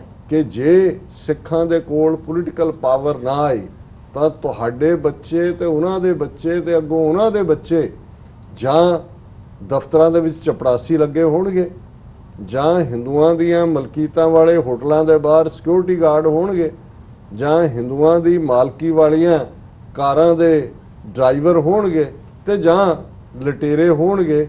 ਇਸ ਤੋਂ ਵੱਧ ਕੇ ਕੁਛ ਨਹੀਂ। ਔਰ ਇਹ ਗੱਲ ਅੱਜ ਉਹਨਾਂ ਦਾ ਜਿਹੜਾ ਜਿਨ੍ਹਾਂ ਦਾ खुद ਜਿਹੜੇ ਹਿੰਦੂ ਹਿੰਦੁਸਤਾਨ ਬਿਲੀਵ ਵੀ ਇਹ ਹੈ ਜਿਵੇਂ ਜਰਮਨ ਰੇਸ ਦਾ ਸੀ ਕਿ ਉਹ ਸੁਪੀਰੀਅਰ ਹੈ, ਸਮਝਦੇ ਨੇ ਵੀ ਜਾਂ ਹਿੰਦੂ ਹੋ ਜਾਓ ਮੰਨੋ ਫਿਰ ਤੁਹਾਨੂੰ ਅਸੀਂ ਹਿੰਦੂ ਮੰਨਦੇ ਹਾਂ, ਅਦਰਵਾਈਜ਼ ਤੁਸੀਂ ਕੰਮ ਅਕਲ ਹੋ, ਤੁਸੀਂ ਖੋਤੇ ਹੋ, ਮੁਸਲਮਾਨ ਵੈਸੇ ਹੀ ਬਾਹਰੋਂ ਆਏ ਨੇ, ਉਹ ਮਲੇਛ ਨੇ ਔਰ ਦਲਤਾਂ ਦੇ ਨਾਲ ਜੋ ਸਲੂਕ ਹੋ ਰਿਹਾ ਵੀ ਇਹ ਉਸ ਬੀਜੇਪੀ ਦੇ ਰੂਲ ਚ ਕੱਲਾ ਇਹ ਨਹੀਂ ਹੈ ਕਿ ਤ੍ਰਿਪੁਰਾ ਦਾ ਚੀਫ ਮਿਨਿਸਟਰ ਨੇ ਕੀ ਕਿਹਾ। ਜੇ ਤੁਸੀਂ ਕੁੱਲ ਮਿਲਾ ਕੇ ਦੇਖੋਗੇ ਕਿ ਭਾਈ ਕਿਵੇਂ ਜਿਵੇਂ ਇੱਕ ਖਬਰ ਜਿਹੜੀ ਪਹਿਲਾਂ ਆਈ ਫਿਰ ਉਹਨਾਂ ਨੇ YouTube ਤੋਂ ਉਡਾ ਦਿੱਤੀ, Dalit couple consume poison, Madhya Pradesh rights panel seeks reports from government over Guna incident, ਔਰ ਕਿਵੇਂ ਜਿਹੜਾ ਉਹਨਾਂ ਦੀ ਮਾਰਕੁਟਾਈ ਦਲਿਤ ਕਪਲ ਦੀ, ਕਿਵੇਂ ਉਹ ਜਿਹੜੇ ਨੇ ਜ਼ਹਿਰ ਪੀਣ ਤੇ ਮਜਬੂਰ ਹੋਏ। ਇਹ ਤਾਂ ਇੰਨੀਆਂ ਕੁ ਖਬਰਾਂ ਰੋਜ਼ਾਨਾ ਹੁੰਦੀਆਂ ਨੇ। ਇਹ ਹਿੰਦੂ ਸਟੇਟ ਦਾ ਹੈ ਕਿ ਜਿੱਥੇ ਹਿਟਲਰ ਬਾਰੇ ਨਾ ਜੀ ਉਹਨੇ ਟੈਸਟ ਕਰਵਾਏ ਇੰਟੈਲੀਜੈਂਸ ਦੇ, ਉਹਨੇ ਪ੍ਰੂਵ ਕੀਤਾ ਕਿ ਯਹੂਦੀ ਜਿਹੜੇ ਨੇ ਇਹ ਕੰਮ ਅਕਲ ਨੇ, ਹਾਲਾਂ ਉਹ ਨੋਬਲ ਪ੍ਰਾਈਜ਼ ਵਿਨ ਕਰ ਰਹੇ ਸੀ ਜਾਂ ਅਦਰਵੇ, ਪਰ ਤੁਹਾਡੀ ਹਕੂਮਤ ਹੈ, ਉਹਨਾਂ ਦੇ ਪੂਰੇ ਇੱਕ ਡਾਕਟਰਾਂ ਦਾ ਔਰ ਦੂਜਾ ਉਹ ਇੰਸਟਰੂਮੈਂਟ ਨੇ ਰੱਖੇ ਹੋਏ ਕਿ ਉਹਨਾਂ ਦਾ ਸਿਰ ਮਿਣੋ ਕਿੰਨਾ ਹੈ, ਦੂਜਾ ਮਿਣਾ। ਇੱਥੇ ਤਾਂ ਫਤਵਾ ਦੇ ਦਿੱਤਾ ਉਹਨੇ ਤਾਂ ਫਿਰ ਵੀ ਇਹ ਉਹ ਸਾਬਤ ਕਰਨ ਦੇ ਲਈ ਕੋਈ ਨਾ ਕੋਈ ਉਹਨੇ ਆਰ ਪਾਰ ਕੀਤਾ, ਲੇਕਿਨ ਇੱਥੇ ਤਾਂ ਉਹਨੇ ਕਹਿ ਦਿੱਤਾ ਕਿ ਭਾਈ ਸਿੱਖ ਤੁਹਾਡੇ ਤੁਸੀਂ ਕੰਮ ਅਕਲ ਲੋਕ ਹੋ। ਤੇ ਅਸੀਂ ਕਿਉਂ ਨਹੀਂ ਫਿਰ ਸਿੱਧੇ ਸਾਦੇ ਕਹਿ ਸਕਦੇ ਕਿ ਭਾਈ ਤੁਸੀਂ ਬ੍ਰਾਹਮਣ, ਗਾਂ ਦਾ ਦੁੱਧ ਪੀਣ ਵਾਲੇ, ਹਾਂਜੀ ਗੋਆ ਔਰ ਗਾਂ ਦਾ ਮੂਤਰ ਸਵੇਰੇ ਨਾਸ਼ਤੇ 'ਚ ਪੀਣ ਵਾਲੇ, ਹਾਂਜੀ ਗੋਆ ਦੇ ਨਾਲ ਤੁਹਾਡਾ ਜਿਹੜਾ ਉਹ ਬੜਾ ਡੂੰਘਾ ਸਰੋਕਾਰ ਹੈ। ਜਾਓ ਆਪਣੇ ਗੰਗਾ ਜਮਨਾ ਨਿਕਲੋ ਇੱਥੋਂ ਪੰਜਾਬ 'ਚੋਂ, ਤੁਸੀਂ ਕੰਮ ਅਕਲ ਖੋਤੇ ਸਿੱਖਾਂ ਦੇ ਨਾਲ ਰਹਿ ਕੇ ਕੀ ਲੈਣਾ। ਔਰ ਇਹਦੇ 'ਚੋਂ ਹੀ ਜਦੋਂ ਅਸੀਂ ਇੱਥੇ ਨਾਰਾ ਬੁਲੰਦ ਕਰਦੇ ਹਾਂ ਇੰਡੀਆ ਆਊਟ ਆਫ ਖਾਲਿਸਤਾਨ, ਇਹੀ ਮਤਲਬ ਹੈ ਕਿ ਨਾ ਤੁਹਾਡੀ ਤਹਿਜ਼ੀਬ, ਨਾ ਤੁਹਾਡੀ ਸੋਚ, ਨਾ ਤੁਹਾਡੇ ਪੱਲੇ ਕੁਛ ਹੈ, ਤੁਸੀਂ ਭੁੱਖੇ ਨੰਗੇ ਕਿਰਤਕਣ ਥੈਂਕਲੈਸ ਔਰ ਝੂਠੇ ਮਕਾਰ। ਔਰ ਤੁਸੀਂ ਜਿਹੜਾ ਇਸ ਸਾਰੇ ਦੇ ਨਾਲ ਜਿਹੜਾ ਉਹ ਤੁਹਾਨੂੰ ਜਾਣ ਲੱਗਿਆ ਅੰਗਰੇਜ਼ ਜਿਹੜਾ ਇੰਨਾ ਵੱਡਾ ਖਿੱਤਾ ਦੇ ਗਿਆ, ਉਹ ਬ੍ਰਾਹਮਣ ਬਾਣੀਏ ਦੇ ਹਵਾਲੇ ਕਰ ਗਿਆ, ਮੁਲਕ ਤੁਸੀਂ ਵੇਚਦੇ ਹੋ, ਸਭ ਤੋਂ ਵੱਡੇ ਏਜੰਟ ਤੁਸੀਂ ਹੋ, ਸਭ ਤੋਂ ਵੱਡੇ ਚੋਰ ਤੁਸੀਂ ਹੋ, ਹੋਲਡਰ, ਬਲੈਕ ਮਾਰਕੀਟਰ, ਔਰ ਕੀ ਤੁਸੀਂ ਆਮ ਲੋਕਾਂ ਦਾ ਹਾਲ ਕੀਤਾ ਹੋਇਆ। ਔਰ ਉਹਨਾਂ ਸਿੱਖਾਂ ਨੂੰ ਤੁਹਾਨੂੰ ਸ਼ਰਮ ਨਹੀਂ ਆਈ ਜਦੋਂ ਅਜੇ ਕੋਵਿਡ-19 ਚੱਲ ਰਿਹਾ ਹੈ ਕਿ ਭਾਈ ਇਹ ਕੰਮ ਅਕਲ ਲੋਕਾਂ ਨੇ, ਔਰ ਤੁਹਾਡੇ ਲੀਡਰ ਗੰਗਾ ਜਮਨਾ ਤਹਿਜ਼ੀਬ ਦੇ ਕਹਿੰਦੇ ਨੇ ਜੇ ਸਿੱਖ ਨਾ ਹੁੰਦੇ, ਇਹਨਾਂ ਦੇ ਗੁਰਦੁਆਰੇ ਨਾ ਹੁੰਦੇ, ਲੱਖਾਂ 'ਚ ਹੁੰਦੀਆਂ ਮੌਤਾਂ ਹੁਣ ਤੱਕ ਜਿਨ੍ਹਾਂ ਨੇ ਬਾਹਰ ਨਿਕਲ ਕੇ ਸਾਨੂੰ ਖਵਾਇਆ। ਇੱਕ ਪਾਸੇ ਤੁਸੀਂ ਉੱਥੇ ਲਿਜਾ ਕੇ ਸਿੱਖ ਮੁੰਡੇ ਮਰਵਾ ਰਹੇ ਹੋ ਜੀ, ਤੁਸੀਂ ਬੜੇ ਦੇਸ਼ ਭਗਤ ਹੋ, ਠੀਕ ਕਹਿ ਰਹੇ ਹੋ ਕਿ ਬਈ ਜੇ ਅਸੀਂ ਇਹਨਾਂ ਦੇ ਲਈ ਅਜੇ ਵੀ ਮਰਨਾ, ਅਜੇ ਵੀ ਫੌਜ 'ਚ ਜਾਣਾ, ਅਜੇ ਵੀ ਜਾ ਕੇ ਜਿਹੜਾ ਇਹਨਾਂ ਦੀ ਖਾਤਰ ਜਿਹੜਾ ਭਾਰਤ ਮਾਤਾ ਕੀ ਜੈ ਕਰਨੀ ਹੈ, ਫਿਰ ਇਹ ਕੰਮ ਅਕਲੀ ਹੋਏਗੀ, ਇਸ ਤੋਂ ਬਿਯੋਂਡ ਨਹੀਂ ਹੈ। ਸੋ ਮੈਂ ਇਸ ਦੇਖ ਰਹੇ ਹਾਂ ਕਿ ਵੀ ਇਹਦੇ ਤੇ ਬਹੁਤ ਸੋਸ਼ਲ ਮੀਡੀਆ ਤੇ ਸਿੱਖਾਂ ਦਾ ਗੁੱਸਾ ਰਿਐਕਸ਼ਨ ਹੈ। ਇਹ ਇੱਕ ਸਿੰਪਟਮ ਹੈ। ਉਹਨੇ ਤਾਂ ਜੋ ਕਿਹਾ ਜੋ ਜੀ ਹੋਏ ਸੋ ਉਗਵੇ, ਜੋ ਇਹ ਹਰ ਇਸ ਹਿੰਦੂ ਜਿਹੜਾ ਕਾਸਟਿਸਟ ਹੈ, ਹਿੰਦੂ ਤਵੀ ਹੈ, ਉਹਦੇ ਦਿਲ ਦੇ ਅੰਦਰ ਹੈ। ਉਹ ਤੁਹਾਨੂੰ ਕੰਟੈਂਪਟ ਨਾਲ ਦੇਖਦੇ ਨੇ, ਉਹਨਾਂ ਨੂੰ ਤੁਹਾਡਾ ਜਿਹੜਾ ਸ਼ਕਲੋ ਸੂਰਤ ਚੰਗੀ ਨਹੀਂ ਲੱਗਦੀ, ਤੁਹਾਡੇ ਗਲ 'ਚ ਪਾਈ ਕਿਰਪਾਨ, ਤੁਹਾਡੀ ਪ੍ਰਾਊਡ ਹਿਸਟਰੀ ਕਿ ਜੀ ਤੁਸੀਂ ਇਹਨਾਂ ਦੀਆਂ ਬਹੁ ਬੇਟੀਆਂ ਨੂੰ ਛਡਾ ਕੇ ਲਿਆਂਦਾ, ਤੁਸੀਂ ਦੇਸ਼ ਦਾ ਢਿੱਡ ਭਰਿਆ, ਤੁਸੀਂ ਆਜ਼ਾਦੀ ਲੈ ਕੇ ਦਿੱਤੀ। ਇਹ ਕੋਵਿਡਸ ਤਾਂ ਤੁਹਾਨੂੰ ਕਿਉਂ ਬਰਦਾਸ਼ਤ ਕਰਨ? ਉਹ ਤੁਹਾਨੂੰ ਇਵੇਂ ਹੀ ਕਹਿਣਗੇ। ਜਦੋਂ ਤੁਸੀਂ ਨਕਾਰਨਾ ਹੁੰਦਾ ਉਹਨੂੰ ਤੁਸੀਂ ਮੰਦਬੁੱਧੀ ਕਹਿ ਦਿਓ, ਮੈਂਟਲੀ ਰਿਟਾਰਡਡ ਕਹਿ ਦਿਓ, ਕੋਈ ਹੋਰ ਲਫ਼ਜ਼ ਵਰਤ ਲਓ, ਉਹਨਾਂ ਦੇ ਲਤੀਫੇ ਬਣਾ ਦਿਓ। ਕਿੰਨੇ ਲਤੀਫੇ, ਸੰਤਾ ਬੰਤਾ ਲਤੀਫੇ। ਖੁਸ਼ਵੰਤ ਸਿੰਘ ਵਰਗਾ ਜਿਹੜਾ ਆਪਣੇ ਆਪ ਨੂੰ ਬੜਾ ਵੱਡਾ ਜਰਨਲਿਸਟ ਕਹਿਣ ਵਾਲਾ, ਜਿਹਨੂੰ ਕਹਿੰਦੇ ਵੀ ਨੇ, ਉਹਨੇ ਵੀ ਉਹਨਾਂ ਨੂੰ ਖੁਸ਼ ਕਰਨ ਦੇ ਲਈ ਸੰਤਾ ਬੰਤਾ ਲਤੀਫੇ ਬਣਾਏ ਸੀ। ਔਰ ਲਤੀਫੇ ਤੁਸੀਂ ਕਿਹਦੇ ਬਣਾਏ ਜਾਂਦੇ ਨੇ? ਇਹ ਦੱਸਣ ਦੇ ਲਈ ਕਿ ਜਿਵੇਂ ਇਹਨਾਂ ਨੂੰ ਅਕਲ ਨਹੀਂ ਹੈ ਔਰ ਤੁਸੀਂ ਇਹਨਾਂ ਦਾ ਮਜ਼ਾਕ ਉਡਾ ਸਕਦੇ ਹੋ। ਪਰ ਮੇਰਾ ਖਿਆਲ ਹੈ ਕਿ ਵੀ ਇਨਫ ਇਜ਼ ਇਨਫ, ਇਹ ਕਹਿ ਦੇਣਾ ਬਣਦੇ। ਔਰ ਇਹਨਾਂ ਨੂੰ ਕਿ ਭਾਈ ਦਰਿਆਏ ਜਮਨਾ ਤੋਂ ਵਾਘਾ ਤੱਕ ਇਹ ਇਹਨਾਂ ਕੰਮ ਅਕਲ ਲੋਕਾਂ ਦਾ ਦੇਸ਼ ਹੈ। ਚਲੋ ਚੰਗਾ ਹੋਇਆ ਹਰਿਆਣੇ ਦੇ ਜਾਟਾਂ ਨੂੰ ਵੀ, ਜਿਹੜੇ ਕਈ ਵਾਰੀ ਡਾਂਗ ਚੁੱਕ ਕੇ ਹਿੰਦੂ ਤਵੀਆਂ ਦੇ ਨਾਲ ਖਲੋਤੇ ਹੁੰਦੇ ਨੇ, ਉਹਨਾਂ ਨੂੰ ਵੀ ਅਕਲ ਆ ਜਾਣੀ ਚਾਹੀਦੀ ਹੈ ਕਿ ਵੀ ਉਹਨਾਂ ਨੂੰ ਉਹ ਸਿੱਖਾਂ ਦੇ ਬਰਾਬਰ ਹੀ ਮੰਨਦੇ ਨੇ। ਤੇ ਭਾਈ ਛੱਡੋ ਇਹਨਾਂ ਦਾ, ਇਹ ਗੰਗਾ ਜਮਨਾ ਵਾਲਿਆਂ ਦਾ, ਔਰ ਆਓ ਸਾਡੇ ਨਾਲ ਰਲ ਕੇ ਅਸੀਂ ਇਹ ਸਾਰਾ ਗੰਗਾ ਤੋਂ ਜਮਨਾ ਤੱਕ ਇੱਕ ਸੱਚਮੁੱਚ ਇੱਕ ਕਿਰਤੀਆਂ ਦਾ ਉਹ ਖਿੱਤਾ ਹੈ ਜਿੱਥੇ ਸਾਰੇ ਬਰਾਬਰੀ ਦੇ ਨਾਲ ਰਹਿ ਸਕਣ, ਔਰ ਦੁਨੀਆ ਨੂੰ ਦੱਸੀਏ ਕਿ ਭਾਈ ਸਾਡੀ ਤਹਿਜ਼ੀਬ 5 ਦਰਿਆਵਾਂ ਦੀ ਧਰਤੀ ਦੀ ਉਹ ਕਿਵੇਂ ਉਹਦੇ 'ਚ ਬਿਨਾਂ ਜ਼ਾਤ, ਰੰਗ, ਨਸਲ, ਧਰਮ, ਜੈਂਡਰ ਦੀ ਡਿਸਕ੍ਰਿਮੀਨੇਸ਼ਨ ਦੇ ਹਰ ਕੋਈ ਪਰਸੂਟ ਆਫ ਹੈਪੀਨੈਸ ਨੂੰ ਮਾਣ ਸਕਦਾ ਹੈ। ਜੀ ਡਾਕਟਰ ਸਾਹਿਬ, ਤੁਹਾਡਾ ਬਹੁਤ ਬਹੁਤ ਸ਼ੁਕਰੀਆ। ਸੋ ਇੱਥੇ ਲੈਣੇ ਆ ਬ੍ਰੇਕ। ਵਿਊਅਰਸ, ਤੁਸੀਂ ਸਾਡੇ ਨਾਲ ਇਸੇ ਤਰ੍ਹਾਂ ਹੀ ਬਣੇ ਰਹਿਣਾ। ਮਿਲਦੇ ਹਾਂ ਆਫਟਰ ਦਿਸ ਸ਼ਾਰਟ ਬ੍ਰੇਕ।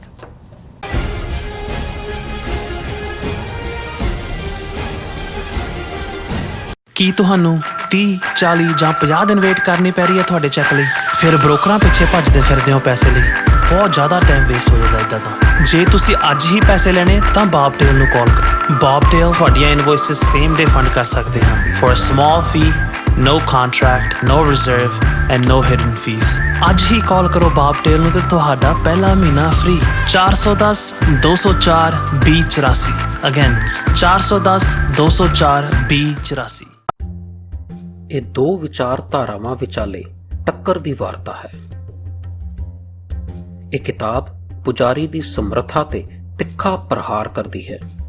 ਨਾਸਤਕ ਵਿਚਾਰਧਾਰਾ ਵਾਲਿਆਂ ਵੱਲੋਂ ਉਠਾਏ ਗਏ ਸਵਾਲ ਗੁਰੂ ਨਾਨਕ ਸਾਹਿਬ ਜੀ ਦੇ ਸਵਾਲਾਂ ਨਾਲ ਬਹੁਤ ਮੇਲ ਖਾਂਦੇ ਹਨ। ਫਰਕ ਇੰਨਾ ਹੈ ਕਿ ਨਾਸਤਕ ਲੋਕ ਆਪਣੇ ਸਵਾਲਾਂ ਦੇ ਜਵਾਬ ਪੁਜਾਰੀ ਕੋਲੋਂ ਭਾਲਦੇ ਹਨ, ਜਦਕਿ ਗੁਰੂ ਨਾਨਕ ਸਾਹਿਬ ਜੀ ਉਹਨਾਂ ਦਾ ਜਵਾਬ ਸਰਬ ਵਿਆਪਕ ਨਿਹਚਲ ਹੁਕਮ ਦੀ ਅਗਵਾਈ ਵਿੱਚੋਂ ਰੁਸ਼ਨਾਉਂਦੇ ਹਨ। Sole enemy of a Sikh Brahminism English ਵਿੱਚ, ਜਾਂ ਸਿੱਖ ਦਾ ਇੱਕੋ ਵੈਰੀ ਬ੍ਰਾਹਮਣਵਾਦ ਪੰਜਾਬੀ ਵਿੱਚ। ਗੁਰਪ੍ਰੀਤ ਸਿੰਘ ਜੀਪੀ ਵੱਲੋਂ ਲਿਖੀ ਕਿਤਾਬ ਹੁਣੇ ਮੰਗਵਾਓ ਜੀ। ਤੁਸੀਂ Amazon, Barnes and Noble ਜਾਂ Flipkart ਆਨਲਾਈਨ ਪਲੇਟਫਾਰਮਸ ਤੋਂ ਆਰਡਰ ਕਰ ਸਕਦੇ ਹੋ।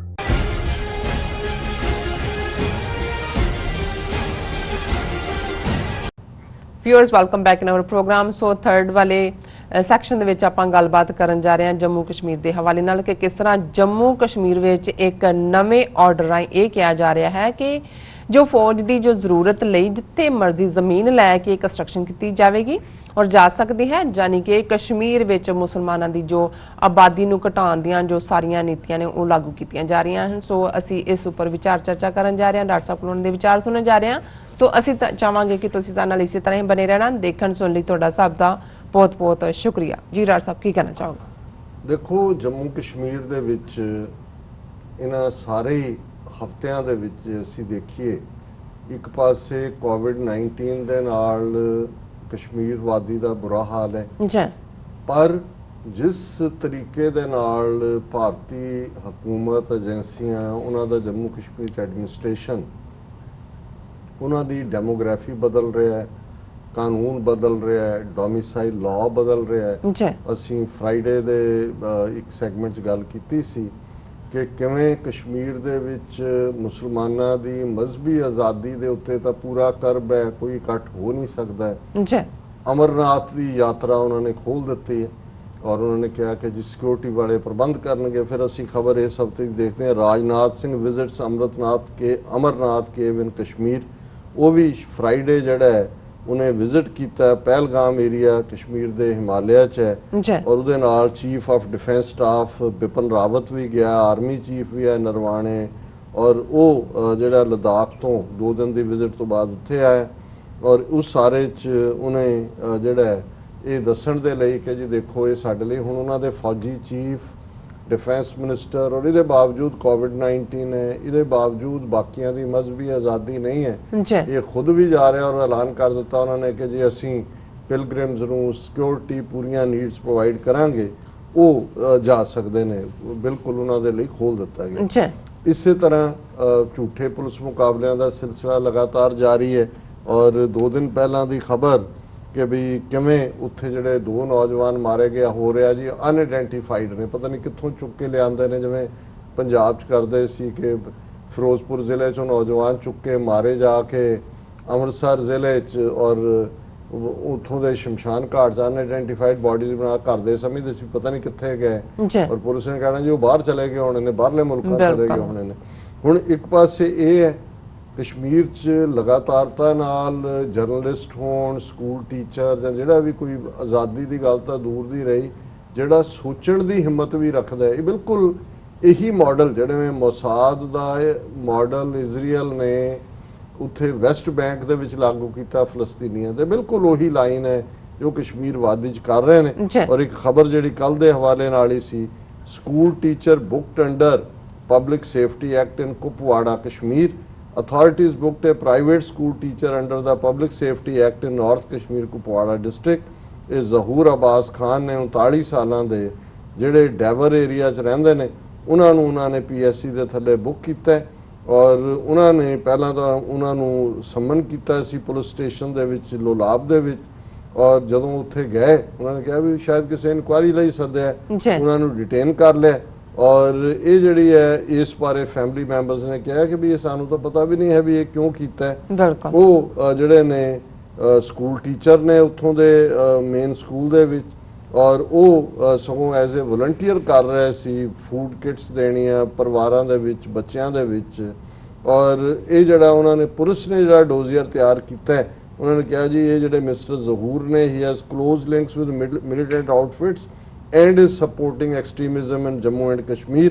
और हुण उत्थे क्योंकि ये पब्लिक सेफ्टी एक्ट इस किस्म का जिवें दा UAPA एक्ट है, जिन्हों मर्जी कहो जी ये हमदर्द है जी उन्हां दा, जां उहनूं फड़ लो, उहनूं कहो जी ये प्लान कर रहा सी कि इहने लॉन वुल्फ सुसाइड अटैकर बनना सी। हुण तुसीं एक बंदे दे ज़हन च कित्थों वड़ गए, किहड़ियां मशीनां ने ਉਹ ਡਿਨਾਈ ਕਰੇ ਕੀ ਕਰੇ ਵੀ ਮੈਂ ਨਹੀਂ ਸੀ ਬਣਨਾ ਜਦ ਵੀ ਮੈਂ ਕਦੋਂ ਕਿਹਾ ਵੀ ਮੈਂ ਬਣ, ਪਰ ਉਹਨੂੰ ਕਹੋ ਜੀ ਨਹੀਂ ਇਹਦੀ ਇਨਕੁਆਇਰੀ ਚੋਂ ਲੱਗਾ ਵੀ ਇਹ ਸੁਸਾਈਡ ਬੰਬਰ ਬਣਨ ਜਾ ਰਿਹਾ ਸੀ, ਸੋਲ ਲੋਨ ਵੁਲਫ, ਕਿਸੇ ਹੋਰ ਨੂੰ ਉਹਨੇ ਨਾਲ ਨਹੀਂ ਸੀ ਲੈਣਾ। ਪਰ ਇਹ ਤਾਂ ਹਰਾਸਮੈਂਟ, ਅਰੈਸਟ, ਕਿਲਿੰਗਸ ਚੱਲ ਰਹੀਆਂ, ਪਰ ਉਹਦਾ ਗਰਾਊਂਡ ਜਿਹੜੀ ਡੈਮੋਗ੍ਰਾਫਿਕਸ ਬਦਲਣ ਦੀ ਲਾਈਨ ਹੈ ਕਿ ਆਬਾਦੀ ਦਾ ਤਵਾਜ਼ਨ एक पासे डीलिमिटेशन हो रही है कॉन्स्टिट्यूएंसीज की कि जी कश्मीर क्योंकि लद्दाख कढ़ दिता है और जाहिर है कि जे असी 22 ਜ਼ਿਲ੍ਹੇ देखिए इस तो पहला जम्मू कश्मीर के 17 ਜ਼ਿਲ੍ਹਿਆਂ ਦੇ ਵਿੱਚ ਮੁਸਲਮਾਨਾਂ ਦੀ ਮੈਜੋਰਿਟੀ ਸੀ। जम्मू कश्मीर असैंबली च मुसलमान भावें किसी पार्टी के आन, नैशनल कॉन्फ्रेंस होए जां PDP ਜਾਂ ਜਿਹੜੇ BJP ਦੇ ਵੀ ਆਏ, ਜੰਮੂ ਰੀਜਨ ਨੂੰ ਛੱਡ ਕੇ ਜਿਹੜਾ ਈਵਨ ਲਦਾਖ ਦੇ ਹਵਾਲੇ ਨਾਲ ਵੀ ਹੁੰਦਾ ਵੀ ਜਿਵੇਂ ਬੁੱਧਿਸਟ ਹੈ, ਨਹੀਂ ਲਦਾਖ 'ਚ ਮੁਸਲਮਾਨ ਔਰ ਬੌਧੀਆਂ ਦੀ ਆਬਾਦੀ ਬਰਾਬਰ ਦੀ ਹੈ। ਕਾਰਗਿਲ ਜਿਹੜਾ ਜ਼ਿਲ੍ਹਾ ਹੈ ਸ਼ੀਆ ਮੁਸਲਮਾਨ ਨੇ, ਰਾਦਰ ਕਾਰਗਿਲ ਵਾਲਿਆਂ ਦੇ ਨੇ ਤਾਂ ਮੰਗ ਕੀਤੀ ਹੈ ਵੀ ਸਾਨੂੰ ਕਸ਼ਮੀਰ ਦੇ ਨਾਲ ਲਾਓ, ਅਸੀਂ ਉਹਦੇ ਨਾਲ ਨਹੀਂ ਹੈ। ਲੇਕਿਨ ਇਹ ਇਹਨਾਂ ਨੇ ਪ੍ਰਭਾਵ ਇਹ ਦਿੱਤਾ ਕਿ ਜਿਵੇਂ ਨਹੀਂ ਲਦਾਖ ਬੁੱਧਿਸਟ ਹੈ।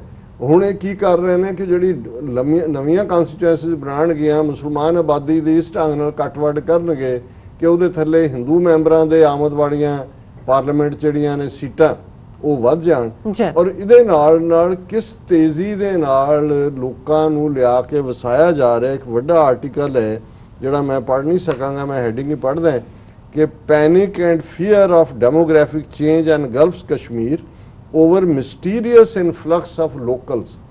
कि भी इस किस्म के बिहारी यूपी दी उत्थे शक्लां नज़र आ रही ने कि लोकल लोग घबरा रहे हैं। ईवन हुण मैं देख रहा सी किते कि जम्मू दे डोगरियां ने कहा कि सानू नहीं सी पता भी ये तो साडियां नौकरियां भी चलियां जाणियां ने जिद्दां दूजे लोग आ रहे हैं। और उन्हां नूं कानूनी शक्ल देण दे लई Jammu and Kashmir administration to notify strategic areas for armed forces. हुण एक नोटिफिकेशन ਜਿਹੜਾ ਉਹਨਾਂ ਦੀ ਜੰਮੂ ਕਸ਼ਮੀਰ ਐਡਮਿਨਿਸਟ੍ਰੇਸ਼ਨ ਨੇ ਜਾਰੀ ਕੀਤਾ ਹੈ।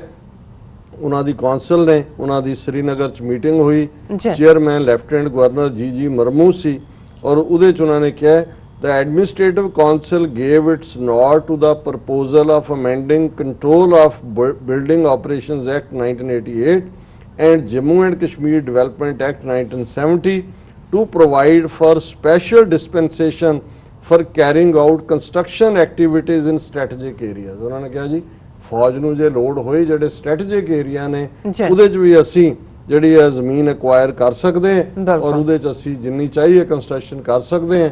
ਇਸ ਦੇ ਉੱਤੇ ਮੇਨ ਸਟ੍ਰੀਮ ਜਿਹੜੀਆਂ ਪਾਰਟੀਆਂ ਨੇ ਉਹਨਾਂ ਨੇ ਇਸ ਦੇ ਉੱਤੇ ਜਿਹੜਾ ਇਤਰਾਜ਼ ਕੀਤਾ। ਉਹਨਾਂ ਨੇ ਕਿਹਾ ਕਿ ਵੀ ਇਹ ਤਾਂ ਬਿਲਕੁਲ ਕਸ਼ਮੀਰ ਨੂੰ ਨਾਨ ਮੁਸਲਿਮ ਸਟੇਟ ਬਣਾਉਣ ਔਰ ਉੱਥੇ ਬਣਾਉਣ ਦਾ ਪੂਰਾ ਜਿਹੜਾ ਉਹ ਉਸ ਦੇ ਉੱਤੇ ਕੰਮ ਹੋ ਰਿਹਾ। ਉਹਦੇ 'ਚ ਨੈਸ਼ਨਲ ਕਾਨਫਰੰਸ ਨੇ ਕਿਹਾ we have a headless dispensation in Jammu and Kashmir proposing to put more chunks of land under the control of security forces at the pretext of smooth construction for the requirements of the armed forces in such proposed notified areas। ਉਹਨਾਂ ਦੇ ਨਬੀ ਦਰ spokesperson ਉਹਨਾਂ ਨੇ ਕਿਹਾ ਜੀ ਇਸ ਬਹਾਨੇ ਦੇ ਨਾਲ ਇਹ ਜ਼ਮੀਨਾਂ ਖਾ ਰਹੇ ਨੇ। ਜੀ। The proposed amendment will add to the pool of land under the possession of army by cutting on the remaining arable and fertile land tracts available for agriculture activity. The strategic importance of Jammu and Kashmir is not confined to certain areas. As such, the entire region is strategically important. ਉਹਨੇ ਕਿਹਾ ਕਸ਼ਮੀਰ ਤਾਂ already ਸਾਰਾ ਸਟ੍ਰੈਟੇਜਿਕਲੀ important ਹੈ, ਹੁਣ ਉਹਦੇ ਚੋਂ ਵੀ ਤੁਸੀਂ ਜਿਹੜੀ ਉਪਜਾਊ ਜ਼ਮੀਨ ਔਰ ਦੂਜਾ ਨੂੰ ਕਹੋ ਜੀ ਨਹੀਂ ਸਿਕਿਉਰਿਟੀ ਦੇ ਨੇ ਇੱਥੇ ਪੋਸਟ ਬਣਾਣੀ ਹੈ, ਇਹ ਉਹਨਾਂ ਨੇ ਨੋਟੀਫਾਈ ਕੀਤਾ ਔਰ ਜ਼ਮੀਨ ਐਕਵਾਇਰ ਕਰ ਲਈ। ਇਹੀ ਗੱਲ PDP ਦੇ ਨਈਮ ਅਖਤਰ ਨੇ ਇਹ ਕਿਹਾ ਕਿ ਵੀ ਇਹ ਜਿਹੜਾ ਫੈਸਲਾ ਹੈ ਦੈਟ ਇਜ਼ ਸਕੇਅਰਰ, ਕਿ ਡਰਾ ਦੇਣ ਵਾਲਾ ਹੈ, then the scrapping of the special status. ਉਹਨੇ ਕਿਹਾ ਵੀ ਜੰਮੂ ਕਸ਼ਮੀਰ ਸਪੈਸ਼ਲ ਐਕਟ ਤੋਂ ਬਾਅਦ ਇਹ ਸਭ ਤੋਂ ਖੌਫਨਾਕ ਉਹਨੂੰ ਸਕ੍ਰੈਪ ਕਰਨ ਤੋਂ ਬਾਅਦ ਦਾ ਫੈਸਲਾ ਹੈ। It seems we might not be left with enough land even for graveyard. ਉਹਨਾਂ ਨੇ ਕਿਹਾ ਜੀ ਸਾਡਾ ਤਾਂ ਇਹ ਹਾਲ ਹੋ ਜਾਣਾ ਹੈ ਕਿ ਸਾਨੂੰ ਆਪਣੇ ਮੁਰਦੇ ਦਬਾਉਣ ਦੇ ਲਈ ਵੀ ਸਾਡੇ ਕੋਲ ਥਾਂ ਨਹੀਂ ਇਹਨਾਂ ਨੇ ਰਹਿਣ ਦੇਣੀ। ਮਤਲਬ ਇਹ ਹੈ ਵੀ ਅਲਟੀਮੇਟਲੀ ਇਹਨਾਂ ਨੇ ਲਿਆ ਕੇ ਉੱਥੇ ਬਿਹਾਰੀ ਯੂਪੀ ਦੂਜੇ ਤੀਜੇ ਹੀ added it means no resident of Jammu and Kashmir has any power in determining even the basic functions of local government। ਕਿ ਵੀ ਤੁਹਾਡੇ ਕੋਲ ਕੁਝ ਵੀ ਨਹੀਂ ਹੈ, ਤੁਸੀਂ ਇਹ ਕਹੋ ਜਿਹੜੀ ਮਰਜ਼ੀ ਜ਼ਮੀਨ ਹੈ ਥਾਂ ਹੈ, ਤੁਸੀਂ ਕਹੋ ਜੀ ਇਹ ਸਟ੍ਰੈਟੇਜਿਕਲੀ ਸਾਡੇ ਲਈ ਇੰਪੋਰਟੈਂਟ ਹੈ, ਉਹਨੂੰ ਤੁਸੀਂ ਐਕਵਾਇਰ ਕੀਤਾ, ਉੱਥੇ ਲਿਆ ਕੇ ਜੇ ਤੁਸੀਂ ਫੌਜੀ ਛਾਉਣੀ ਦੇ ਨਾਂ ਥੱਲੇ ਬਣਾਉਂਦੇ ਹੋ, ਤੁਸੀਂ ਕਹੋ ਜੀ ਇਹ ਲੇਬਰ ਹੈ, ਇਹ ਕੰਟਰੈਕਟਰ ਹੈ, ਇਹ ਧੋਬੀ ਹੈ, ਇਹ ਨਾਈ ਹੈ, ਇਹ ਛਿੰਬਾ ਹੈ, ਇਹ ਝਿਓਰ ਹੈ, ਇਹ ਸਾਡੀ ਕੰਟੋਨਮੈਂਟ ਦੇ ਲਈ ਹੈ, ਉਹ ਬਾਹਰੋਂ ਉਹਨਾਂ ਨੂੰ ਲਿਆਓ, ਉਹਨਾਂ ਨੂੰ ਕਹੋ ਜੀ ਅਸੀਂ ਤੁਹਾਨੂੰ ਸਬਸਿਡੀ ਤੇ ਦਿਆਂਗੇ, ਤੁਸੀਂ ਇੱਥੇ ਘਰ ਵੀ ਬਣਾ ਸਕਦੇ ਹੋ, ਤੁਸੀਂ ਰਿਕੁਆਇਰਮੈਂਟ ਵੀ ਫੌਜ ਪੱਕੀ ਉਹਨਾਂ ਨੇ 1 ਮਿਲੀਅਨ ਉੱਥੇ ਬਿਠਾ ਦਿੱਤੀ ਹੈ, ਤੇ 1 ਮਿਲੀਅਨ ਦੀ ਹੈਲਪ ਦੇ ਲਈ 2 ਮਿਲੀਅਨ ਹੋਰ ਜਿਹੜੇ ਨੇ ਉਹ ਨਾਨ ਬਿਹਾਰੀ ਤੇ ਦੂਜੇ ਲਿਆ ਕੇ ਜਿਨ੍ਹਾਂ ਨੂੰ, ਕਿਉਂਕਿ ਇਸ ਤੋਂ ਪਹਿਲਾਂ ਡੋਮਿਸਾਈਲ ਲਾ ਬਦਲਿਆ, ਉਹਨਾਂ ਨੂੰ ਰਾਈਟ ਮਿਲਣਗੇ। ਸੋ ਇਹ ਹੈ ਜਦੋਂ ਤੁਸੀਂ ਕਿਸੇ ਦੇ ਜਿਹੜਾ ਉਹ ਗੁਲਾਮ ਹੋ ਜਾਂਦੇ ਹੋ। बेशक कश्मीरी एक आजाद स्पिरिट लोग ने, गुलामी जहनी हुंदी है, लड़ रहे ने और लड़नगे हो, लेकिन किस हद तक जदों कि दुनिया कोविड दे थल्ले है, भारत तीसरे नंबर ते है और उन्हां नूं ये है कि भी इस सारे चों अपॉर्चुनिटी इन क्राइसिस दी जिहड़ी गल है वो अपॉर्चुनिटी नहीं, ये denying people their basic rights. उन्हां दे पहले ही राइट वायलेट कीते ने, हुण उन्हां दीयां ज़मीनां भी इन्हां ने खो लैणीਆਂ। उन्हें ठीक है ਵੀ ਸਾਡੇ ਕੋਲ ਤਾਂ ਆਪਣੇ ਮੁਰਦੇ ਦਬਾਉਣ ਜੋਗੇ ਵੀ ਥਾਂ ਨਹੀਂ ਬਚਣੀ। ਜੀ ਰਾਜ ਸਾਹਿਬ ਤੁਹਾਡਾ ਬਹੁਤ ਬਹੁਤ ਸ਼ੁਕਰੀਆ। ਸੋ ਹੱਥ ਲੈਣੇ ਬ੍ਰੇਕ। ਵਿਊਅਰਸ ਤੁਸੀਂ ਕਿਤੇ ਨਹੀਂ ਜਾਣਾ, ਮਿਲਦੇ ਹਾਂ ਛੋਟੇ ਜਿਹੇ ਵਕਤ ਤੋਂ ਬਾਅਦ।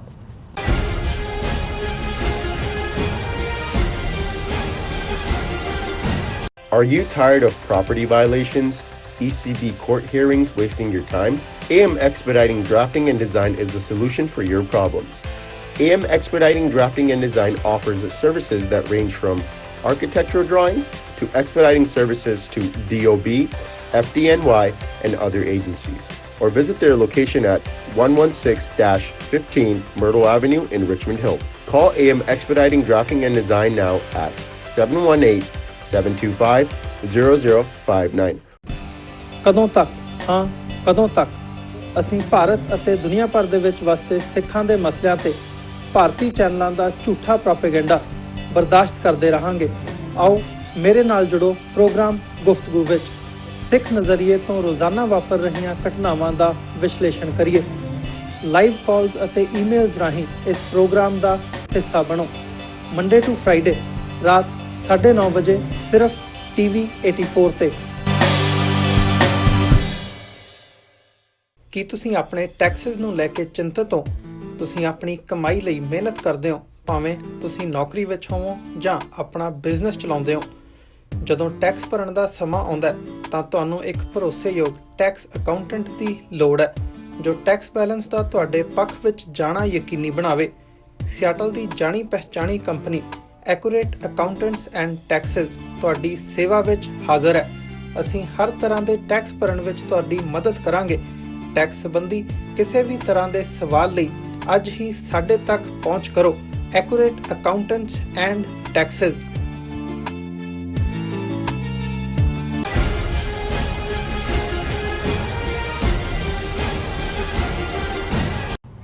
ਦਰਸ਼ਕੋ ਬ੍ਰੇਕ ਤੋਂ ਬਾਅਦ ਤੁਹਾਡਾ ਸਭ ਦਾ ਭਰਪੂਰ ਸਵਾਗਤ ਹੈ। ਸੋ ਚੌਥੇ ਸੈਗਮੈਂਟ ਦੇ ਵਿੱਚ ਆਪਾਂ ਗੱਲਬਾਤ ਕਰਨ ਜਾ ਰਹੇ ਹਾਂ ਪਾਕਿਸਤਾਨ ਦੇ ਹਵਾਲੇ ਨਾਲ ਕਿ ਕਿਸ ਤਰ੍ਹਾਂ ਭਾਰਤੀ ਜਾਸੂਸ ਕੁਲਭੂਸ਼ਣ ਜਾਧਵ ਨੂੰ ਭਾਰਤੀ ਕੌਂਸਲੇਟ ਨਾਲ ਮਿਲਾਉਣ ਦੀ ਜੋ ਪਾਕਿਸਤਾਨ ਨੇ ਤੀਸਰੀ ਵਾਰ ਜੋ ਪੇਸ਼ਕਸ਼ ਕੀਤੀ ਹੈ, ਇਹ ਪਾਕਿਸਤਾਨ ਕਿਉਂ ਇਹ ਬਾਰ-ਬਾਰ ਕਰ ਰਿਹਾ ਹੈ, ਆਪਣੀ ਕਮਜ਼ੋਰੀ ਦਿਖਾ ਰਿਹਾ ਹੈ ਔਰ ਇਹ ਸਮਝ ਤੋਂ ਬਾਹਰ ਹੈ। ਸੋ ਇਸ ਬਾਰੇ ਆਪਾਂ ਗੱਲਬਾਤ ਕਰਨ ਜਾ ਰਹੇ ਹਾਂ ਔਰ ਨਾਲ ਹੀ ਆਪਾਂ ਗੁਰਬਾਣੀ ਵਿਚਾਰਾਂ ਤੋਂ ਨਾਲ ਸਾਂਝੀਆਂ ਕਰਾਂਗੇ।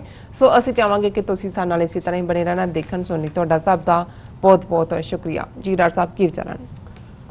ਦੇਖੋ, ਇਸ 'ਚ ਕੋਈ ਸ਼ੱਕ ਨਹੀਂ ਹੈ ਕਿ ਜਦੋਂ ਤੁਸੀਂ ਆਪਣੀ ਫੋਰਨ ਪਾਲਿਸੀ ਬਣਾਉਂਦੇ ਹੋ, ਉਹਦੇ 'ਚ ਇੱਕ ਪਾਰਟ ਹੁੰਦਾ ਹੈ ਜਿੱਥੇ ਤੁਸੀਂ ਦੋ ਕਿਸਮ ਦੀਆਂ ਪਾਲਿਸੀਜ਼ ਮੰਨੀਆਂ ਜਾਂਦੀਆਂ ਨੇ। ਕੁਝ ਉਹਦੇ ਲਈ ਜਿਹੜੀਆਂ ਟਰਮਸ ਇਸਤੇਮਾਲ ਹੁੰਦੀਆਂ ਕਿ ਹੌਕਿਸ਼ ਡਵ ਲਾਈਕ ਜੀ, ਕਿ ਵੀ ਜਾਂ ਕਬੂਤਰ ਵਰਗੀ ਹੈ ਜਿਹੜੀ ਲੋ ਲਾਈਨ ਹੁੰਦੀ ਹੈ, ਤੁਸੀਂ ਉਹਦੇ ਤੇ ਕੋਈ ਬਹੁਤਾ ਐਕਟ ਨਹੀਂ ਕਰਦੇ। ਇੱਕ ਹੌਕ ਬਾਜ ਨੂੰ ਕਹਿੰਦੇ ਨੇ ਕਿ ਤਿੱਖੀ, ਐਗਰੈਸਿਵ ਵੀ ਕਹਿੰਦੇ ਨੇ। ਬਿਲਕੁਲ ਜ਼ਾਹਰ ਹੈ ਵੀ ਇੰਡੀਆ ਨੇ ਪਾਕਿਸਤਾਨ ਪ੍ਰਤੀ ਉਹਨਾਂ ਦੀ ਫੋਰਨ ਪਾਲਿਸੀ ਕੀ ਸਾਰੀਆਂ ਹੀ ਪਾਲਿਸੀਜ਼ ਦੁਨੀਆ ਦੇ ਵਿੱਚ ਵਨ ਲਾਈਨ ਏਜੰਡਾ ਸੀ ਕਿ ਪਾਕਿਸਤਾਨ ਨੂੰ ਆਈਸੋਲੇਟ ਕਰੋ, ਇੰਟਰਨੈਸ਼ਨਲ ਕਮਿਊਨਿਟੀ ਚੋਂ ਦਹਿਸ਼ਤਗਰਦੀ ਐਪੀਸੈਂਟਰ ਐਲਾਨੋ, ਇਕਨੋਮਿਕਲੀ ਇਹਨਾਂ ਨੂੰ ਖੜੇ ਨਾ ਹੋਣ ਦਿਓ। ਇਸ ਕਰਕੇ ਜਿੱਥੇ ਕਿਤੇ ਈਵਨ IMF ਜਾਂ ਦੂਸਰੇ 'ਚ ਵੀ ਜਿੱਥੇ ਇਹਨਾਂ ਦਾ ਵਸ ਚੱਲਿਆ, ਇਹਨਾਂ ਨੇ ਪਾਕਿਸਤਾਨ ਨੂੰ ਬਿਲਕੁਲ ਟਾਰਗੇਟ ਕਰਕੇ ਕਾਰਨਰ, ਕੱਲਾ ਇੱਕ UN ਦਾ ਫੋਰਮ ਨਹੀਂ, ਹਰ ਪਾਸੇ। ਔਰ ਜੋ ਉਹਨਾਂ ਨੇ ਕਸ਼ਮੀਰ 'ਚ ਕੀਤਾ ਸੀ, ਪਿਛਲੇ ਸੈਗਮੈਂਟ 'ਚ ਗੱਲ ਕਰਕੇ ਆਏ ਕਿ ਅਗਸਤ ਆ ਰਿਹਾ ਔਰ ਲਗਾਤਾਰਤਾ ਨਾਲ ਕਿਵੇਂ ਉਹਨਾਂ ਨੇ ਆਲਰੇਡੀ ਕਸ਼ਮੀਰ ਦੇ ਸਾਰੇ ਲਾਅ ਉਡਾ ਤੇ ਡੋਮਿਸਾਈਲ ਲਾਅ ਬਣਾ ਕੇ ਹੁਣ ਜਿਹੜਾ ਉਹਨਾਂ ਨੇ ਕੱਲ ਆਰਡਰ ਕੱਢਿਆ ਕਿ ਵੀ ਜਿੱਥੇ ਮਰਜ਼ੀ ਸਟ੍ਰੈਟੇਜਿਕ ਨੀਡ ਦੇ ਨਾਂ ਥੱਲੇ ਆਰਮੀ ਜ਼ਮੀਨ ਐਕਵਾਇਰ ਕਰਕੇ ਜੋ ਮਰਜ਼ੀ ਬਣਾ ਕੇ ਉੱਥੇ ਲਿਆ ਕੇ ਭਈਏ ਵਸਾਣਗੇ। ਔਰ ਕਸ਼ਮੀਰੀ ਲੀਡਰ ਨੇ ਕਿਹਾ ਵੀ ਸਾਡੇ ਕੋਲ ਤਾਂ ਗ੍ਰੇਵ ਯਾਰਡਸ ਲਈ ਵੀ ਥਾਂ ਨਹੀਂ ਬਚਣੀ ਹੈ, ਜੋ ਕੁਝ ਇੱਥੇ ਚੱਲ ਰਿਹਾ। ਦੂਸਰੇ ਪਾਸੇ ਕਿਵੇਂ ਭਾਰਤ ਨੇ ਵਿਦਿਨ ਪਾਕਿਸਤਾਨ ਗੜਬੜ ਕਰਾਉਣ ਦੇ ਲਈ, ਅਸੀਂ ਪਹਿਲੇ ਸੈਗਮੈਂਟ 'ਚ ਗੱਲ ਕੀਤੀ, ਉਹ ਸਵਾਤ ਵੈਲੀ ਹੋਏ, ਖੈਬਰ ਪਖਤੂਨਖਵਾ ਦੇ ਨਾਲ ਲੱਗਦਾ ਏਜੰਸੀ ਏਰੀਆ ਜਿਹੜਾ ਹੁਣ ਖੈਬਰ ਪਖਤੂਨਖਵਾ ਦਾ ਇਹ ਹਿੱਸਾ ਹੈ, ਉਹ ਨਾਰਥ ਵਜ਼ੀਰਿਸਤਾਨ ਹੋਏ, ਵਿਦਿਨ ਪਾਕਿਸਤਾਨ ਬਲੋਚਿਸਤਾਨ ਜਿਹੜੇ ਇਹਨਾਂ ਦੇ 14, 15, 16 ਕੌਂਸੂਲੇਟ ਅਫਗਾਨਿਸਤਾਨ ਦੇ ਨਾਲ ਲੱਗਦੀ ਸਰਹੱਦ ਤੇ ਖੋਲ੍ਹੇ। ਕਿਵੇਂ ਇਹਨਾਂ ਨੇ ਸਿੰਧ ਦੇ ਵਿੱਚ, ਬਲੋਚਿਸਤਾਨ 'ਚ, ਕਰਾਚੀ 'ਚ ਕਿਸ ਕਿਸਮ ਦੇ ਐਕਟ ਕੀਤੇ। ਕੁਲਭੂਸ਼ਣ ਯਾਦਵ ਲਗਭਗ 3 ਸਾਲ ਪਹਿਲਾਂ ਗ੍ਰਿਫਤ ਦੇ ਵਿੱਚ ਆਂਦੇ ਔਰ ਉਹ ਜਿਹਨੂੰ ਕਹਿੰਦੇ ਨੇ ਹੀ ਸਪਿਲਡ ਦਾ ਬੀਨਸ, ਉਹਦੇ ਥੱਲੇ ਨਹੀਂ ਤਾਂ ਜਿਸ ਤੇਜ਼ੀ ਨਾਲ ਬਲੋਚਿਸਤਾਨ 'ਚ ਵਾਇਲੈਂਸ ਵੱਧ ਰਹੀ ਸੀ, ਇਹਨਾਂ ਦੀ ਰਾਹ ਸਪਾਂਸਰਡ, ਇਹ ਤਾਂ ਆਊਟ ਆਫ ਕੰਟਰੋਲ ਹੋਣਾ ਸੀ। ਉਹ ਬਹੁਤ ਵੱਡਾ ਕੈਚ ਸੀ। ਉਹਨੂੰ ਮਿਲਟਰੀ ਕੋਰਟ ਨੇ, ਜ਼ਾਹਰ ਹੈ ਸਪਾਈ ਹੈ, ਸਪਾਈ ਮਾਸਟਰ ਹੈ, ਡੈਥ ਸੈਂਟੈਂਸ ਦਿੱਤੀ। ਉਹਨੂੰ ਇੰਟਰਨੈਸ਼ਨਲ ਕੋਰਟ ਆਫ ਜਸਟਿਸ ਦੇ ਵਿੱਚ ਲੈ ਗਏ। ਉਹਨਾਂ ਨੇ ਕਿਹਾ ਠੀਕ ਹੈ ਕਾਉਂਸਲਰ ਐਕਸੈਸ ਦੇ ਦਿਓ, ਉਹਨੂੰ ਰਿਵਿਊ ਕਰ ਲਓ। ਹੁਣ ਉਸ ਸਾਰੇ ਦੇ ਥੱਲੇ 2 ਵਾਰ ਆਲਰੇਡੀ ਪਾਕਿਸਤਾਨ ਕਾਉਂਸਲਰ ਐਕਸੈਸ ਦੇ ਚੁੱਕਾ। ਜੇ ਪਿਛਲੇ ਹਫਤੇ ਹੀ ਅਸੀਂ ਗੱਲ ਕੀਤੀ, ਇੰਡੀਆ ਦੇ ਉੱਥੇ ਆਏ, ਉਹਨਾਂ ਨੇ ਕਹਿੰਦੇ ਨਹੀਂ ਇਹ ਕੈਮਰੇ ਹਿਡਨ ਕੈਮਰਾ ਹੈ, ਉਹ ਸਿਕਿਉਰਿਟੀ ਵਾਲੇ ਨੇੜੇ ਕਿਉਂ ਬੈਠੇ ਹੋਏ ਨੇ, ਉਹ ਵਿਚਾਰਾ ਆਵਾਜ਼ਾਂ ਮਾਰਦਾ ਰਿਹਾ ਅੰਦਰ ਬੈਠਾ ਹੈ, ਉਹ ਹੁਣ ਉਹਨੂੰ ਵੀ ਲੱਗਦਾ ਵੀ ਮੇਰੇ ਲਈ ਕੋਈ ਸੌਦੇਬਾਜ਼ੀ ਨਹੀਂ ਕੀਤੀ ਇਹਨਾਂ ਨੇ, ਕੋਈ ਕੁਝ ਕਰ ਨਹੀਂ ਰਿਹਾ ਵੀ ਮੇਰੀ ਜਾਨ ਬਚਾਓ। ਲੇਕਿਨ ਉਹ ਛੱਡ ਕੇ ਕਿ ਨਹੀਂ ਨਹੀਂ ਨਹੀਂ। ਹੁਣ ਮੈਂ ਸਮਝਦਾ ਵੀ ਇਹ ਪਾਕਿਸਤਾਨ ਦੀ ਫੋਰਨ ਮਿਨਿਸਟਰੀ ਨੂੰ ਕਹਿਣਾ ਚਾਹੀਦਾ ਸੀ ਇਨਫ ਇਜ਼ ਇਨਫ, ਬਹੁਤ ਹੋ ਗਿਆ। ਬਿਲਕੁਲ, ਹੁਣ ਜਾਓ, ਫਿਰ ਜਾਓ ICJ ਕੋਲ, ਉਹਨੂੰ ਦੱਸਾਂਗੇ ਕਿ ਭਾਈ ਇਹ ਨਹੀਂ ਮਿਲਣਾ। ਪਰ ਪਤਾ ਨਹੀਂ ਕੀ ਰੀਜ਼ਨ ਹੈ ਕਿ ਜਿੱਥੇ ਇੰਡੀਆ ਹਰ ਐਂਗਲ ਤੋਂ ਐਗਰੈਸਿਵ ਸਟਾਂਸ ਉਹਨੇ ਛੱਡਿਆ ਨਹੀਂ ਹੈ, ਚੀਨ ਤੋਂ ਜੁੱਤੀਆਂ ਖਾ ਕੇ ਵੀ, ਬੇਇੱਜ਼ਤੀ ਕਰਵਾ ਕੇ ਵੀ, ਰਾਜਨਾਥ ਸਿੰਘ ਉੱਥੇ ਲਦਾਖ 'ਚ ਜਾ ਕੇ ਖਲੋ ਕੇ ਜਿਹੜਾ ਉਹ ਪਾਕਿਸਤਾਨ ਨੂੰ ਧਮਕੀ ਦੇ ਰਿਹਾ। ਚੀਨ ਬਾਰੇ ਤਾਂ ਉਹ ਇੰਚ ਜ਼ਮੀਨ ਪਾਕਿਸਤਾਨ ਨੂੰ ਕਹਿ ਰਿਹਾ ਕਿ ਜੀ ਅਸੀਂ ਸਬਕ ਸਿਖਾ ਦੇਵਾਂਗੇ ਵੀ ਤੁਸੀਂ। ਔਰ ਇੱਕ ਪਾਸੇ ਉਹੀ ਪਾਕਿਸਤਾਨ, 2 ਖਬਰਾਂ ਸਾਈਮਲਟੇਨੀਅਸ ਜਦੋਂ ਮੈਂ ਦੇਖੀਆਂ, ਮੈਂ ਆਖਿਆ ਵੀ ਇਹ ਚੱਲ ਕੀ ਰਿਹਾ ਇਹਨਾਂ ਨੂੰ। ਉਹ ਕਹਿੰਦੇ ਨੇ ਅੰਗਰੇਜ਼ੀ to run with the hare and hunt with the hound, ਕਿ ਵੀ ਤੁਸੀਂ ਸਹਿ ਦੇ ਨਾਲ ਉਹਦੇ ਨਾਲ ਰਨ ਕਰ ਰਹੇ ਹੋ ਕਿ ਸ਼ਿਕਾਰੀ ਕੁੱਤੇ ਨਾਲ ਉਹ ਜਿਹੜਾ ਸਹਿ ਨੂੰ ਸ਼ਿਕਾਰ ਕਰਨ ਫੜ ਰਿਹਾ। ਇੱਕ ਪਾਸੇ ਤਾਂ ਪਾਕਿਸਤਾਨ ਦੇ ਫੋਰਨ ਆਫਿਸ ਨੇ Pakistan summons India's envoy to protest line of control ceasefire violation that left 2 injured. India ਰੋਜ਼ਾਨਾ ਉੱਥੇ ਜਿਹੜੀ ਲਾਈਨ ਆਫ ਕੰਟਰੋਲ ਕਸ਼ਮੀਰ 'ਚ ਹੈ ਪਾਕਿਸਤਾਨ ਨਾਲ ਫਾਇਰਿੰਗ ਕਰ ਰਹੇ ਨੇ। ਮਿਡਲ ਜਿਹੜੀ ਵੈਪਨਰੀ ਹੈ, ਦੂਜਾ 2 ਜ਼ਖਮੀ ਨੇ, ਪਿਛਲੇ ਦਿਨਾਂ 'ਚ ਡੈਥਸ ਵੀ ਹੋਈਆਂ। ਔਰ ਉਹਨਾਂ ਦੇ ਫੋਰਨ ਆਫਿਸ ਨੇ, ਉਹਨਾਂ ਨੇ ਕਿਹਾ foreign office on Saturday summoned Indian senior diplomat to register Pakistan's strong protest over the latest ceasefire violations by Indian border forces along the line of control, which left 2 women injured a day earlier. और उस तो पहला उन्होंने ISPR ने भी tweet किया सी Friday कि Indian troops had initiated unprovoked ceasefire violation in Rakh Chikri and Bro sectors along the LOC targeting civilian population. और ਉਹਦੇ 'ਚ 35 ਸਾਲਾਂ ਦੀ ਸ਼ਕੀਲਾ ਬੀਬੀ ਹੈ ਔਰ 40 ਸਾਲਾਂ ਦੀ ਨਾਜ਼ੀਆ ਬੀਬੀ ਹੈ ਜਿਹੜੀ ਬੀਬੀਆਂ ਜ਼ਖਮੀ ਹੋਈਆਂ ਨੇ, ਸੀਰੀਅਸ ਉਹਨਾਂ ਨੂੰ ਇੰਜਰੀਜ਼ ਨੇ ਜੀ। ਔਰ ਉਹਦੇ ਤੇ ਉਹਨਾਂ ਨੇ ਪੂਰਾ ਇਹ ਟਵੀਟ ਕਰਕੇ ਕਿਹਾ ਔਰ ਕਿ ਵੀ ਇਵੇਂ ਹੋਇਆ ਔਰ ਨਾਲ ਦੀ ਨਾਲ ਉਹਨਾਂ ਨੇ ਇੰਡੀਆ ਨੂੰ ਸਮਝ ਇਹ ਠੀਕ ਕੀਤਾ। ਹੁਣ ਤੁਸੀਂ ਇੱਕ ਪਾਸੇ ਤਾਂ ਤਲਬ ਕਰਕੇ ਉਹਨਾਂ ਨੂੰ ਇਹ ਮੈਸੇਜ ਦੇ ਰਹੇ ਹੋ ਕਿ ਭਾਈ ਅਸੀਂ ਇਹ ਤੁਹਾਡੀ ਜਿਹੜੀ ਬਾਰਡਰ ਦੇ ਉੱਤੇ ਗੁੰਡਾਗਰਦੀ ਹੈ ਇਹਨੂੰ ਅਸੀਂ ਬਰਦਾਸ਼ਤ ਨਹੀਂ ਕਰਾਂਗੇ। ਹੁਣ ਤੁਸੀਂ ਨਾਲ ਜਦੋਂ ਦੂਜੀ ਖਬਰ ਦੇਖਦੇ ਹੋ, Pakistan to give 3rd consular access to Indian spy Kulbhushan Yadav, ਤੀਸਰੀ ਵਾਰ। ਔਰ ਉਹਨਾਂ ਦਾ ਜਿਹੜਾ ਸਪੋਕਸਪਰਸਨ ਕਹਿ ਰਿਹਾ ਹੈ ਕਿ ਜੀ ਕੋਈ ਗੱਲ ਨਹੀਂ ਹੈ, ਜੇ ਤੀਸਰੀ ਵਾਰ ਆਏਗਾ Pakistan is awaiting India's response ਔਰ Pakistan has suggested providing the consular access without the presence of security personnel. ਹੁਣ ਦੂਜੀ ਵਾਰੀ ਉਹ ਇਸ ਲਈ ਛੱਡ ਕੇ ਜੀ ਸਿਕਿਉਰਿਟੀ, ਉਹ ਕਹਿੰਦੇ ਕੋਈ ਨਹੀਂ ਅਸੀਂ ਅਗਲੀ ਵਾਰੀ ਸਿਕਿਉਰਿਟੀ ਵਾਲੇ ਨਹੀਂ ਬਿਠਾਵਾਂਗੇ। ਦੇਖੋ ਵੀ ਤੁਹਾਨੂੰ ਕੀ ਹੋਇਆ, ਚਾਹੀਦਾ ਤਾਂ ਇਹ ਸੀ ਕਿ ਕਸ਼ਮੀਰ ਦੇ ਮੁੱਦੇ ਤੇ ਜੋ ਕਸ਼ਮੀਰ ਦੇ ਵਿੱਚ ਚੱਲ ਰਿਹਾ ਹੈ, ਦੁਨੀਆ ਭਰ ਦੇ ਵਿੱਚ ਭਾਵੇਂ ਵਰਚੁਅਲੀ ਸਹੀ ਕਾਨਫਰੰਸਿਸ, ਕੋਈ ਸੈਮੀਨਾਰਸ, ਕੋਈ ਲੌਬੀ, ਮੈਂ ਅਜੇ ਤੱਕ ਕੋਈ ਸਟੇਟਮੈਂਟ ਇਹਨਾਂ ਦੇ UN ਐਨਵਾਇਸ ਦੀ ਜਾਂ DC 'ਚ ਬੈਠਿਆਂ ਦੀ ਨਹੀਂ ਦੇਖੀ ਹੈ। ਦੁਨੀਆ ਦੇ ਹੋਰ ਵੀ, ਇੰਗਲੈਂਡ ਜਿੱਥੇ ਵੱਡੀ ਗਿਣਤੀ 'ਚ ਕਸ਼ਮੀਰੀ ਰਹਿੰਦੇ ਨੇ, ਸੋ ਮੈਨੂੰ ਨਹੀਂ ਪਤਾ ਹੈ ਕਿ ਵੀ ਇਹ ਕਨਫਿਊਜ਼ਨ ਹੈ ਜਾਂ ਅਮਰੀਕਾ ਦਾ ਇੰਨਾ ਕੁ ਦਬਾਅ ਹੈ ਕਿ ਵੀ ਇਹਨਾਂ ਨੇ ਮੂੰਹ 'ਚ ਘੂੰਗਣੀਆਂ ਪਾਈਆਂ ਹੋਈਆਂ। ਕਈ ਵੀ ਜਾਂਦੇ ਨੇ ਅਸੀਂ ਕਸ਼ਮੀਰ ਦੇ ਨਾਲ ਹੈ। 19 ਜੁਲਾਈ ਦਾ ਦਿਨ ਜਿਹੜਾ ਕੱਲ ਬੀਤਿਆ ਕਿ 1-2 ਚੈਨਲਸ ਨੇ ਕੀਤਾ ਕਿ ਜੀ 19 ਜੁਲਾਈ 1947 ਨੂੰ ਜਦੋਂ ਮੁਸਲਿਮ ਕਾਨਫਰੰਸ ਨੇ ਕਸ਼ਮੀਰ 'ਚ ਪਾਸ ਕੀਤਾ ਸੀ ਅਸੀਂ ਪਾਕਿਸਤਾਨ ਨਾਲ ਜਾਣਾ ਹੈ, ਅਸੀਂ ਉਸ ਦਿਨ ਨੂੰ ਵੀ ਸੈਲੀਬ੍ਰੇਟ ਕਰ ਰਹੇ ਹਾਂ। ਤੁਸੀਂ ਸਵਾਹ ਸੈਲੀਬ੍ਰੇਟ ਕਰ ਰਹੇ ਹੋ ਕਿ ਵੀ ਤੁਹਾਨੂੰ ਇਹ ਨਜ਼ਰ ਨਹੀਂ ਆ ਰਿਹਾ ਕਸ਼ਮੀਰ 'ਚ ਹੋ ਕੀ ਰਿਹਾ ਹੈ। ਬਾਰਡਰ ਦੇ ਉੱਤੇ ਤੁਹਾਡਾ ਕਹਿਣਾ ਹੈ ਕਿ ਭਾਈ ਆ ਜਿਹੜੀ ਅਨਪ੍ਰੋਵੋਕਡ ਫਾਇਰਿੰਗ ਉਹਨਾਂ ਦੇ ਡਿਪਲੋਮੈਟ ਵੀ ਤਲਬ ਕਰ ਰਹੇ ਹੋ, ਨਾਲ ਦੀ ਨਾਲ ਤੁਸੀਂ ਕਹਿੰਦੇ ਜੀ ਕੋਈ ਨਹੀਂ ਕੁਲਭੂਸ਼ਣ ਯਾਦਵ ਨੂੰ ਤੀਜੀ ਵਾਰੀ ਮਿਲ ਰਹੇ ਨੇ, ਅਸੀਂ ਆਪਣੇ ਸਿਕਿਉਰਿਟੀ ਵਾਲੇ ਨਹੀਂ ਬਿਠਾਉਂਦੇ। ਮੈਨੂੰ ਨਹੀਂ ਪਤਾ ਵੀ ਇਹ ਕੀ ਹੈ, ਹਕੀਕਤ ਕੀ ਹੈ, ਪਰ ਮੈਂ ਕਿਉਂਕਿ ਉਸ ਪੀੜ ਨੂੰ, ਦਰਦ ਨੂੰ ਮਹਿਸੂਸ ਕਰਦੇ ਹਾਂ, ਅਸੀਂ ਆਪਣੇ ਕੇਸ 'ਚ ਸਮਝਦੇ ਹਾਂ ਭਾਈ ਸਾਡਾ ਤਾਂ ਕੋਈ ਮੁਲਕ ਨਹੀਂ ਹੈ, ਇਸ ਲਈ ਜੇ ਸਾਡੇ ਤੇ ਧੱਕਾ ਹੁੰਦਾ ਹੈ ਜਾਂ ਹੋ ਰਿਹਾ ਅਸੀਂ ਆਪਣੀ ਲੜਾਈ ਆਪ ਹੀ ਲੜਨੀ ਹੈ। ਲੇਕਿਨ ਘੱਟੋ ਘੱਟ ਕਸ਼ਮੀਰੀਆਂ ਨੂੰ ਤਾਂ ਇਹ ਹੈ ਕਿ ਭਾਈ ਪਾਕਿਸਤਾਨ ਨੇ ਆਵਾਜ਼ ਚੁੱਕਣੀ ਹੈ, ਪਾਕਿਸਤਾਨ ਕਲੇਮੈਂਟ ਹੈ ਇੰਡੀਅਨ ਆਕੂਪਾਈਡ ਕਸ਼ਮੀਰ ਦੇ ਉੱਤੇ, 3rd ਜਿਹੜੀ ਆ ਉਹ ਉਹਦੇ ਵਿੱਚ ਧਿਰ ਹੈ ਪੂਰੀ ਦੀ ਪੂਰੀ। ਲੇਕਿਨ ਜੇ ਇਹੀ ਹਾਲ ਪਾਕਿਸਤਾਨ ਦਾ ਵੀ ਰਿਹਾ ਤੇ ਮੈਨੂੰ ਨਹੀਂ ਲੱਗਦਾ ਕਿ ਫਿਰ ਉਹਨਾਂ ਨੇ ਉਹਨੂੰ ਲਿਬਰੇਟ ਤਾਂ ਕੀ ਕਰਵਾਉਣਾ ਹੈ, ਪਤਾ ਨਹੀਂ ਇਹਨਾਂ ਨੇ ਹੋਰ ਫਿਰ ਕੀ ਗਵਾ ਲੈਣਾ। ਸੋ ਮੈਂ ਕਲੋਜ਼ ਕਰਨ ਤੋਂ ਪਹਿਲਾਂ ਜਿਵੇਂ ਅਸੀਂ ਬਾਬਾ ਫਰੀਦ ਗੰਜ ਸ਼ੱਕਰ ਉਹਨਾਂ ਦੇ ਸ਼ਲੋਕਾਂ ਦੀ ਵਿਚਾਰ ਕਰਦੇ ਹਾਂ, ਰੂਹਾਨੀਅਤ ਦੀਆਂ ਸੋਨ ਡਲੀਆਂ ਨੇ, ਔਰ ਜਿਹੜੇ 2 ਸ਼ਲੋਕ ਅੱਜ ਅਸੀਂ ਵਿਚਾਰ ਦੇ ਲਈ ਚੁਣੇ ਨੇ 66 ਤੇ 67 ਨੰਬਰ, ਕੁੱਲ 130 ਸ਼ਲੋਕ ਬਾਬਾ ਫਰੀਦ ਜੀ ਦੇ ਗੁਰੂ ਗ੍ਰੰਥ ਸਾਹਿਬ 'ਚ ਦਰਜ ਨੇ, 4 ਉਹਨਾਂ ਦੇ ਪੂਰੇ ਸ਼ਬਦ ਨੇ। ਔਰ ਅਸੀਂ ਰੋਜ਼ਾਨਾ ਹੀ, ਅਦਰਵਾਈਜ਼ ਸਾਡਾ 5 ਦਿਨਾਂ ਦਾ ਫਾਰਮੈਟ ਡਿਫਰੈਂਟ ਹੁੰਦਾ ਸੀ, ਲੇਕਿਨ ਮੈਨੂੰ ਇਹ ਲੱਗਾ ਕਿ ਸਾਡੇ ਬਹੁਤ ਸਾਰੇ ਪਾਕਿਸਤਾਨੀ ਭੈਣਾਂ ਭਰਾਵਾਂ ਨੇ ਖਾਸ ਦਿਲਚਸਪੀ ਦਿਖਾਈ ਹੈ। ਰੋਜ਼ਾਨਾ ਘੱਟੋ ਘੱਟ 2-3 ਕਮੈਂਟ ਐਸੇ ਹੁੰਦੇ ਨੇ ਜਿਹਦੇ 'ਚ ਉਹਨਾਂ ਦਾ ਕਹਿਣਾ ਹੈ ਕਿ ਵੀ ਪਹਿਲੀ ਵਾਰ ਅਸੀਂ ਪੰਜਾਬੀ ਜ਼ਬਾਨ ਦੇ ਵਿੱਚ ਇਸ ਕਿਸਮ ਦੀ ਇੰਟਰਪ੍ਰੀਟੇਸ਼ਨ ਬਾਬਾ ਫਰੀਦ ਦੀ ਬਾਣੀ ਦੀ, ਔਰ ਜਿਹੜਾ ਉਹਦੇ 'ਚ ਰੂਹਾਨੀਅਤ ਦਾ ਮੈਸੇਜ ਹੈ। ਔਰ ਬਹੁਤ ਸਾਰਿਆਂ ਨੇ ਕਿਹਾ ਵੀ ਸਾਨੂੰ ਇਹ ਪਹਿਲੀ ਵਾਰ ਅਹਿਸਾਸ ਹੋਇਆ ਕਿ ਕਿਵੇਂ ਸਿੱਖ ਧਰਮ ਦੇ ਵਿੱਚ ਜਿੰਨਾ ਵੱਡਾ ਰੁਤਬਾ ਬਾਬਾ ਫਰੀਦ ਜੀ ਦੀ ਬਾਣੀ ਨੂੰ ਗੁਰੂ ਗ੍ਰੰਥ ਸਾਹਿਬ 'ਚ ਸ਼ਾਮਲ ਕਰਕੇ ਆ, ਉੱਥੇ ਸਿੱਖ ਗੁਰੂਆਂ ਦਾ ਕਲਾਮ ਵੀ ਸਾਡੇ ਲਈ ਕਿਵੇਂ ਔਰ ਕਿੰਨਾ ਸਾਡੇ ਲਈ ਮੁਕੱਦਸ ਸਾਨੂੰ ਲੱਗਦਾ ਹੈ ਵੀ ਸਾਨੂੰ ਸਿੱਖ ਵੀ ਆਪਣੇ ਲੱਗਦੇ ਨੇ, ਗੁਰੂ ਗ੍ਰੰਥ ਸਾਹਿਬ ਦੀ ਬਾਣੀ ਵੀ ਸਾਨੂੰ ਲੱਗਦਾ ਹੈ ਕਿ ਵੀ ਇਹ ਸਾਡੇ ਲਈ ਜਿਵੇਂ ਹਰ ਗੱਲ ਕਹੀ ਹੋਏ। ਔਰ ਇਹ ਪਹਿਲਾ ਸ਼ਲੋਕ ਹੈ।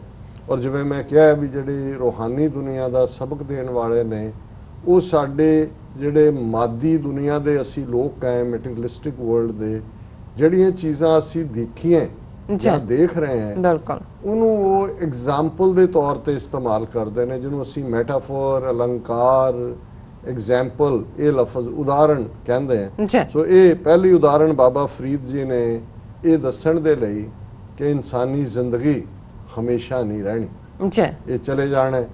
फिर उन्होंने सरोवर तलाब जिन्हों असी कहते हैं हिंदी च सर कहते हैं कि उहदे च देखो किवें पानी भी भरिया हुंदा है और उस पानी दे लई फिर पंछियां दियां बर्ड्स दियां डारां आउंदियां और पानी पे फिर कई बार वो डार आ भी जाए और अंतां दी गर्मी दे विच क्योंकि पंजाब दे जिहड़े सरोवर भी जां दूसरे भी ने गर्मियां दे विच सुक जांदे ने, वो तो फिर जदों सावण आंदा है फिर भरदे ने। जी। एक जमाना सी इवन 19वीं सदी के हवाले नाल असीं देखदे हैं कि दरबार साहब जिहदा सरोवर अज हर सिख साडी चाहना है श्री अमृतसर जी दे इशनान जदों असीं 2 वेले दी अरदास करदे हैं। जी। पर 19वीं सदी च वो पीरीयड भी सी कि सरोवर भी सुक जांदा सी बिल्कुल समर दे विच। जी। और सिख राज दे वेले फिर महाराजा रंजीत सिंह ने एक नहर जिहनूं सिखां वाली नहर भी कहंदे सी, रावी दरिया जिहड़ा ज़ाहर है माधोपुर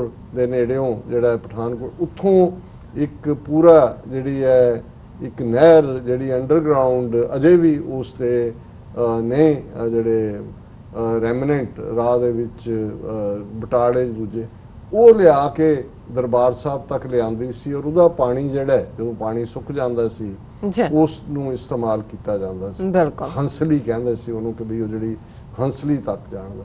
सो इस उन्होंने याद करवा के कहा भी फिर जो तलाब सुक जाता है तो जिहड़ा सब तो थले लोटस फ्लावर हुंदा है कमल का फुल हुंदा है वो भी सुक जाता है। इवें कहा भी तू भी तुर जाना है अल्टीमेटली। और ये श्लोक है जी। चल चल गईयां पंखियां जिनी वसाए तल, फरीदा सर भरिया भी चल सी थके कवल इकल।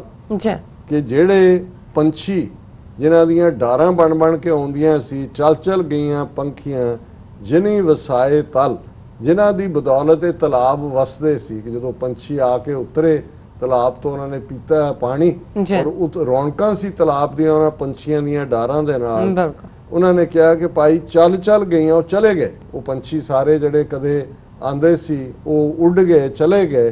फरीदा सर भरिया भी चल सी, एक दिन वो आएगा कि ये सरोवर भी सुक जाना है थके कवल इकल, ते जेड़े कला कमल रह गया थले जो चिक्कड़ छुंदा है उस छप्पड़ दे सरोवर दे उन्हें भी मुरझा जाना है। मतलब यह है कि सब कोई चल रहा है तू भी एक दिन तुर जाना है, ये हकीकत। और दूसरा श्लोक भी कि तुर के फिर अंत की है, ये श्लोक है फरीदा इट सिराणे पोए सवन कीड़ा लड़ियो मास, केतड़िया जुग वापरे इकत पिया पास। हुण ज़ाहिर है कबर च बिल्कुल उन्होंने कहा कि भाई हुण जदों तैनूं उन्होंने कबर च उतार देना उस तो बाद की है तेरे की पल्ले होएगा, एक तेरे सराणे इट दा सराणे कि हुण उहदे च सिर थोड़ा उच्चा रखिया हुंदा है कि इट ही पे वो सराहना की वो तो मुर्दा है कि भाई वो तेरे कोल इत्थे तो तू इन्ने नरम गदीले और